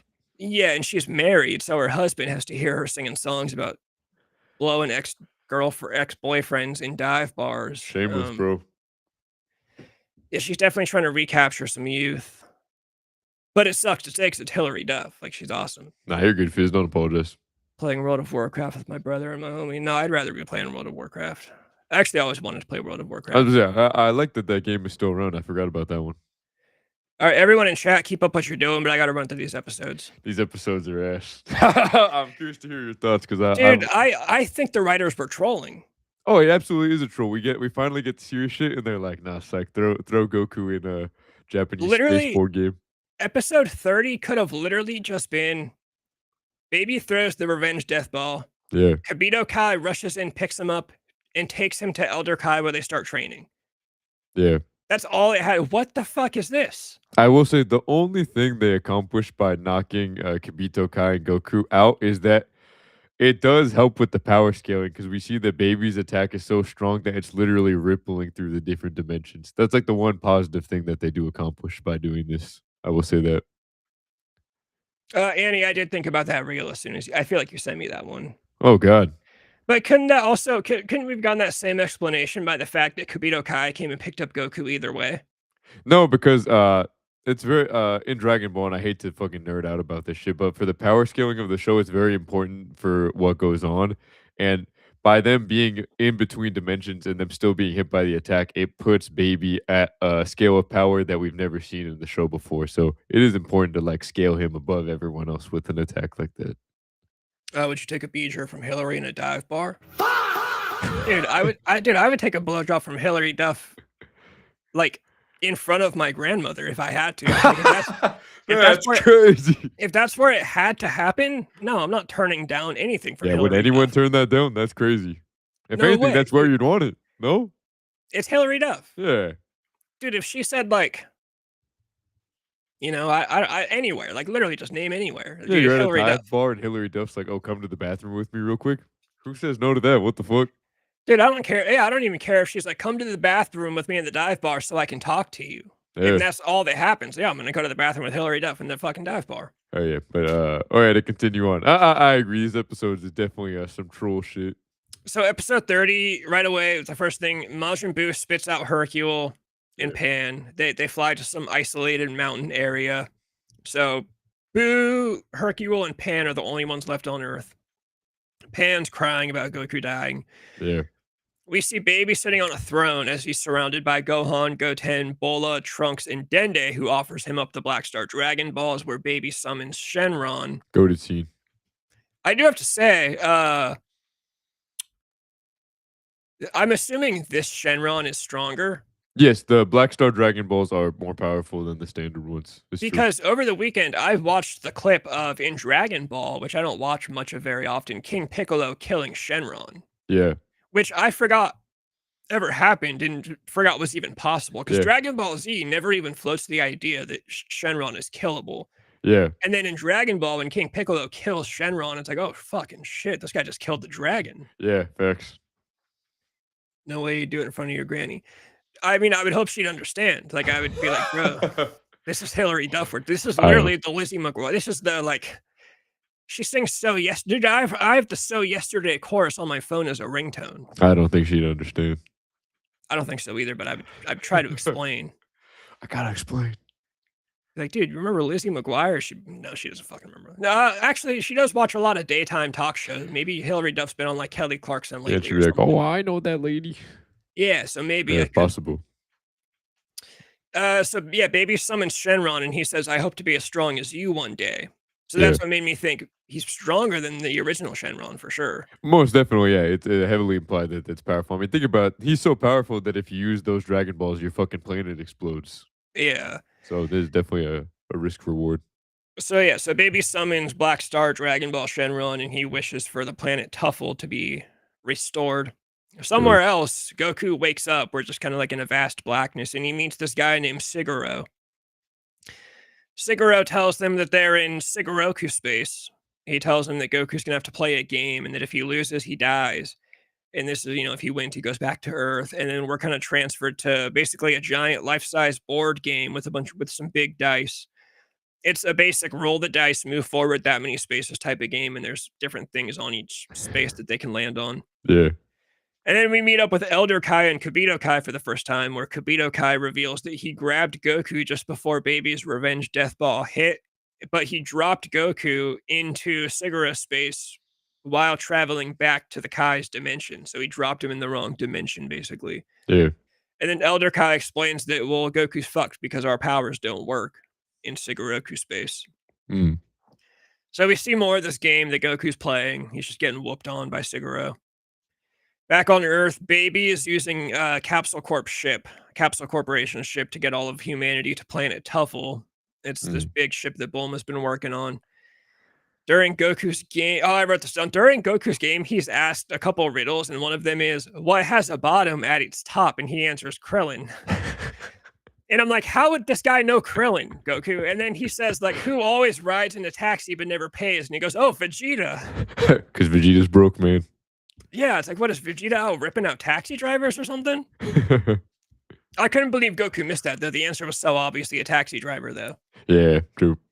But, so Goku technically loses the game. He falls into a trap where he was supposed to die. It's like a trap where you fall into a hole with a bunch of spikes. But we see that he's not dead. He survives. And then we also see that Siguro is cheating. We see that his dice is alive and is moving to whatever number he wants. Yep. After some more gameplay, and then just a quick scene of Baby admiring all of his shit, the episode ends. This episode had to be a troll. Like, there's no way the writers were just like, this had to be like they were just trolling. I don't know. I think they needed Goku to be away before for Baby Vegeta like to get his W scenes in. So they're like, oh fuck it, what can we do with Goku? Put him in this fucking weird ass shit. Yeah, I guess so. I have no idea what they were. They had to be like smoking weed at this point. Or it's something. definitely like a stoner episode, yeah. So episode 31, back at Sigoroku space, Siguro reveals that he's about to win the game. And when Goku rolls the dice, he throws the dice into the lava that's below him. But the dice screams and then flies back up away from the lava to avoid getting burned, which reveals that the dice is alive. Yep. The dice reverts back into its true form, which is like a green raccoon-looking character.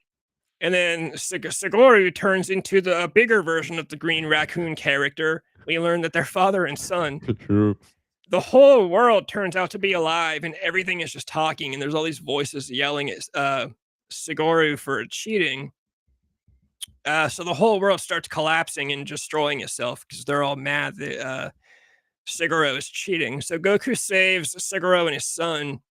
And Siguro reveals that this is the dimension between life and death, and that he's also stuck here because his ship was destroyed, and he continuously cheats against everyone that plays in order to stay alive. Like, I'm like, what the fuck is any of this about? It's the Dragon Ball Purgatory. Yeah, I guess so. Yeah. So Goku Kamehamehas his way out of this dimension. A crazy power feat, by the way. The fact that Goku can blast between dimensions like that in base form, bro. Crazy. Yeah.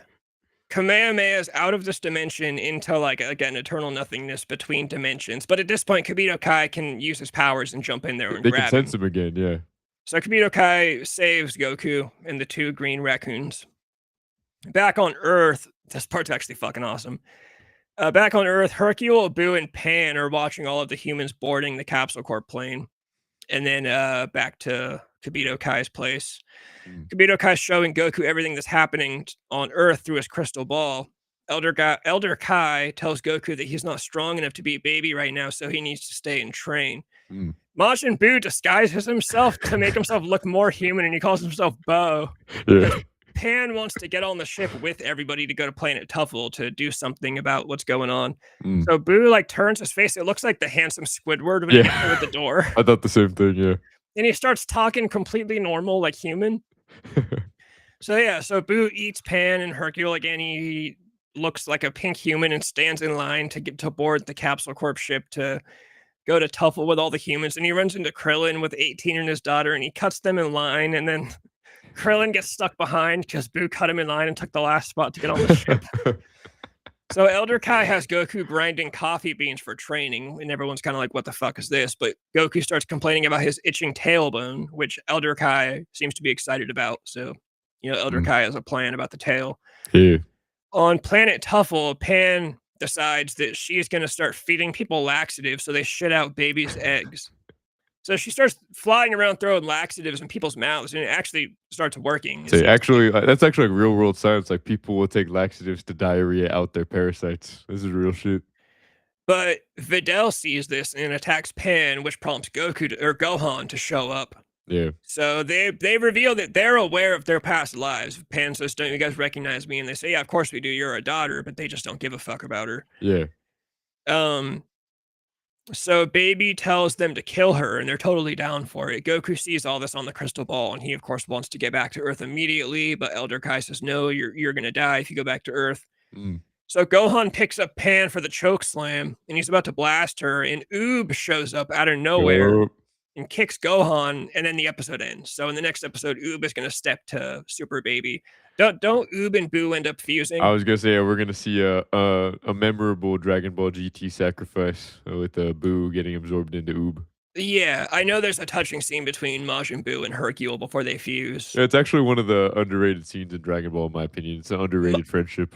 Majin Buu is awesome, and he has been awesome in GT so far. Dude, he's fucking hilarious. He makes himself into handsome Squidward, and it's hilarious to know that he willingly talks retarded. He can talk normal, but he chooses not to. I wish he didn't. I know he dies. Yeah. And that's a bummer. I mean, I know a lot of people die in GT. That's kind of part of it. Yeah. But I wish he did, because he is a really cool character in this. I never even watched Super, and I hated how the whole thing, he falls asleep. Oh, yeah, it's stupidest shit ever. He trains and gets hella skinny and buff, and then he's like, oh, I fell asleep, though. I'm like, that's just stupid, bro. Actually, speaking of Majin Buu, I have this tweet saved perfectly. I'm glad I brought this up. Let's go. Somebody tweeted this and said, all 3 forms of Majin Buu. And it's like a fat guy, a skinny guy, and a buff, like there's Super Buu in the middle. Dude, that's fucking hilarious. Yeah, no, Majin Buu is awesome in GT. Oh, he is, dude. He's a great character. Super underrated, in my opinion. There's a part in this episode where Pan is, or it might have been in episode 30, Pan is watching all this shit going down, and she starts crying. And Hercule's like, oh, we're all going to die. And Boo says, I don't think Pan needs to hear that. And Hercule goes, oh, you're right. I'm supposed to be the adult here. And he tells Pan, like, it's all going to be okay. And I'm like, oh, dude, Majin Buu is actually fucking awesome here. Dude, no, he is, bro. And to think, like, this was the bad guy from the last arc, like from the last arc of Z. And he's totally a cool, like, reasonable guy. There's a great scene in Z. I think it's after Super Boo recognizes Hercule and spares him. Yeah. And then he comes up to the Dende's lookout, and he tells Piccolo about this. He mentions Hercule or something, and Videl comes up to Piccolo and says, how does Boo know my dad? And Piccolo says, some cool Piccolo shit where he's like, your dad was a hero, and for reasons we don't understand, Hercule became friends with Majin Buu after going to stop him, and convinced him to give up his ways of like killing people and stuff or whatever. But then Super Buu happened, and that all got blown out of shit or whatever. But I always like the part where those bad guys kill the dog. Oh yeah, and he heals the blind kid. He gives him his sight back. Yeah. Yeah. Hercule and Majin Buu are like a married couple in a house with a dog for the short time. No, Boo's a real one. He fucking hides Hercule and Pain all the time by swallowing them and shit. Dude, he's a great character. It's actually like a sad death too. I'm like, this is like an underrated death in Dragon Ball because it's like the big talking point. Oh, no one ever dies in Dragon Ball, but GT has some good death scenes, man. You know what I'm still pissed about is that just this entire time, like Piccolo's just been KO'd from that one Kamehameha this whole time. He's still fucking knocked out. He's just still sitting in a field on an empty Earth right now. No, facts. It's only him there. Since we literally have like 3 minutes, real quick, we should mention the Galactic Patrol thing. Dude, finally, fucking new. We're finally into like the good territory of Dragon Ball Super. Finally, bro. Because the Tournament of Power, everyone likes that shit. I'm sure people in the chat would be like, "Oh, I like that arc." Dude, that arc is fucking dog shit. It's like 70 episodes long. Fucking nothing happens for most of it. But the Galactic Patrol arc is actually goated, and I think when it's an anime, it's gonna do really well. I might watch it. I didn't watch Super. I might watch Galactic Patrol because I read that Vegeta gets a lot of time to shine. I Yep, read he that he does. gets those ability. He goes to Yard Rat to train, which is where Goku learned instant transmission. I know Vegeta gets the ability to defuse people and like separate power that people have stolen from. I did read that he does get the rug pulled out from under him at the last minute, which Of course, so Goku can come in and save the day. Which yeah. really, I'm tired. I'm fucking tired. That was the worst in the Frieza movie. When Oh, dude. Well, it sucks because he was beating the shit out of Frieza too. It's like, oh, finally. Well, it's like it would have made the most sense for Vegeta to get the kill on fucking Frieza, the guy that killed his fucking dad. Well, and the guy that killed him in that one scene where fucking Frieza fucks him up and punches through his stomach and Goku buries him. Yeah. It would have made more sense than anything for Vegeta to. And I hate to say it, but now that Toriyama's dead, it's like, bro, let's start giving Vegeta some W's now that his main roadblock is gone now. Yeah, Toyotaro, the new manga writer, he likes Vegeta, so I'm sure Vegeta will get a kill at some point. Yeah, fucking A. But yeah, I forgot what I was gonna say about this Super thing. It's this guy Moro, he's like a planet eater. Yeah. Opinion Motion says Tournament of Power is okay. Definitely agree it's too long. I didn't like Dragon Ball Super's approach for turning the show to focusing on martial arts tournaments. Oh, facts. A tournament arc is always welcome in any like a fighting show. I liked it, but when it comes to Dragon Ball, the tournaments I like. I didn't, like I said, I didn't watch Super, so I didn't watch the Tournament of Power. But when it comes to Dragon Ball, I don't know if I would have liked the Tournament of Power as the tournament because I typically like when Dragon Ball uses tournaments as like filler, like in the Majin Buu saga. Oh, that's a great arc, even though it's filler. I liked the World Tournament arc. I even liked the other World Tournament, even though that's only Goku. Because I love Pikkon. I wish Pikkon would have stayed canon. Yeah. But I like when Dragon Ball Z and Dragon Ball whatever does tournaments as kind of like filler. But I know in Super it was the tournament that was. Oh, dude, it was like arc. 70 episodes too, and 70 episodes filled with like the most retarded characters who have like 3 lines of dialogue for episodes. Oh, it's horrible, man. There were people in the subreddit I read were saying that like the wild card, kind of the GOAT, the underrated GOAT of the whole thing was Android 17. Android 17, yeah, Android 17 gets the dub for the team. It is a cool scene because I like 17, so I thought that was cool. I always like 17 too, and I like the. Isn't he like a fucking nature guy? He's a park ranger, yeah. It's his thing. That's hilarious. It's retarded how they make him powerful enough to compete in the tournament because he's a fucking park ranger now, but it's cool that he gets a moment to shine. Yeah. You know what I was surprised about in the GT episodes, to go back to those, that 18 is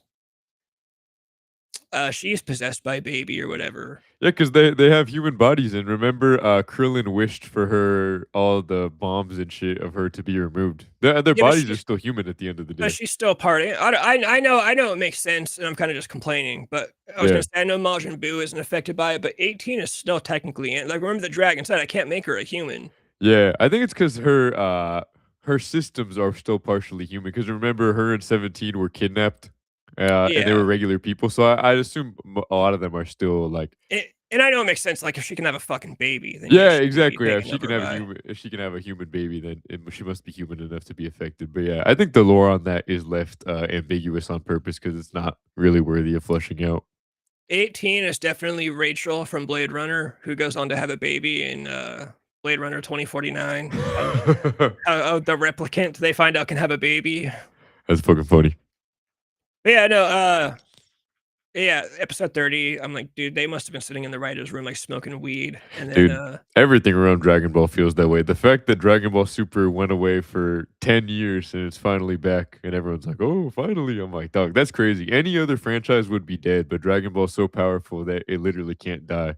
They can wait forever and still make new shit. oh, yeah, Dragon Ball can't die or else Japan, like, will die as a country. They will have nothing left. But yeah, and then they're remaking the Beerus arc, which is fucking stupid. But I kind of appreciate it because it's almost like them admitting, like, okay, we fucked up on the Dragon Ball Super version. Here's a good version. Enjoy, which I appreciate as like an apology. With Dragon Ball Super, I always hated how it suffered from, like, the SpongeBob effect, where the characters just kinda become caricatures of themselves, like, Goku becomes a complete fucking retard who doesn't Yeah, know what kissing is. I do like Vegeta's arc, he just kinda becomes a complete family guy, yeah. Family Guy, and huh? really likes Bulma and, is actually, like, when she's gonna have a baby and he's like, "I can't fucking leave, my wife's about to have a kid." Yeah, some real shit. That compared to Vegeta back in Dragon Ball Z, who calls her a fucking Tramp. whatever, what's he call her? Oh, like a buffoon or whatever. But yeah, and then he like says like, I don't care about that woman or her baby. Yeah, that blasted woman or Yeah, her blasted child or whatever, yeah. literally referring to Trunks as her child, and then yeah, so I do like that part of Vegeta in Super, Facts, yeah. but Goku just gets, like, I feel like he just gets neutered in that fucking show. Yeah, well, and they turned Trunks into a complete pussy during his arc, which was a hard watch. Because, dude, Future Trunks was like the coolest ever in Dragon Ball Z. And they turned him into a complete bitch. Yeah, Future Trunks in Z, my second favorite is a hard toss-up between him and Piccolo, but Oh, dude, facts. Like I've always said, he has the greatest introduction of any character in any fiction, bro. He's goated. yeah, do you think Dr. Gero hit with 18 before he set her loose? I have no idea. It's a great question. I was telling Steven the other day, you know how King Cold has 2 kids, Frieza and Cooler. My Yeah, so he's theory got a is wife. those have to be rape babies, because there's no way King Cold is not invading planets and just raping women. Like, he's just pillaging planets and raping the women. Dude, I'm not sure. Who knows? They could be like an asexual reproducing species, like the fucking whatever lizards do that shit or some shit. I know they definitely could be, but Yeah. I'm just saying, No, definitely. I mean, that's what they do. Fucking invading hella planets and shit. and Dr. Gero, to me, is just kinda like the evil Master Roshi, and if Master Roshi had the chance to hit with 18, he would, so if Gero It gets the would. chance. Um, but yeah, no, Super and just the fact Trunks' hair being blue instead of purple. Yeah, Because it's supposed to be purple, because Vegeta's hair is black and Bulma's is blue, so the middle kind of that is the I purple, agree. Yeah. so the fact that they just make him blue, that chick that he's with when he comes back for the My. is that actually his girl? Yeah. Okay, because I saw a clip where Vegeta called her his girlfriend, and he was kinda like, "No, that's not true." Which is hilarious because she's canonically way older than him because that's the same Mai from the Pilaf gang of Dragon Ball. Yeah, But, yeah. but because they got wished back to being kids in the current timeline, she's like somehow younger, but really she's like way older than him. So it's like some Twilight shit with Edward being like 2,000 years old. Exactly, yeah. She's way older, so everyone makes fun of her for being like a groomer or whatever. Oh, that's hilarious. Yeah. Alright, that's all I got. You wanna call it? Yeah, let's call it good stream. Oh yeah. Alright, everyone in the chat who's left, thanks Thank for you hanging guys. out. If you haven't hit the like button, hurry up and hit it. Let's go. Maya's a pedo. Yeah, I guess that would make sense. Yeah. Alright, I'm gonna blow out eardrums. I'm gonna hit the outro. I'll be back on with Annie and Johnny, I think, tomorrow. So, Oh yeah. Yeah, I'll see whoever then. Peace out, foos. And we're all here today to groove and have a beautiful time together, and that it's only the beginning.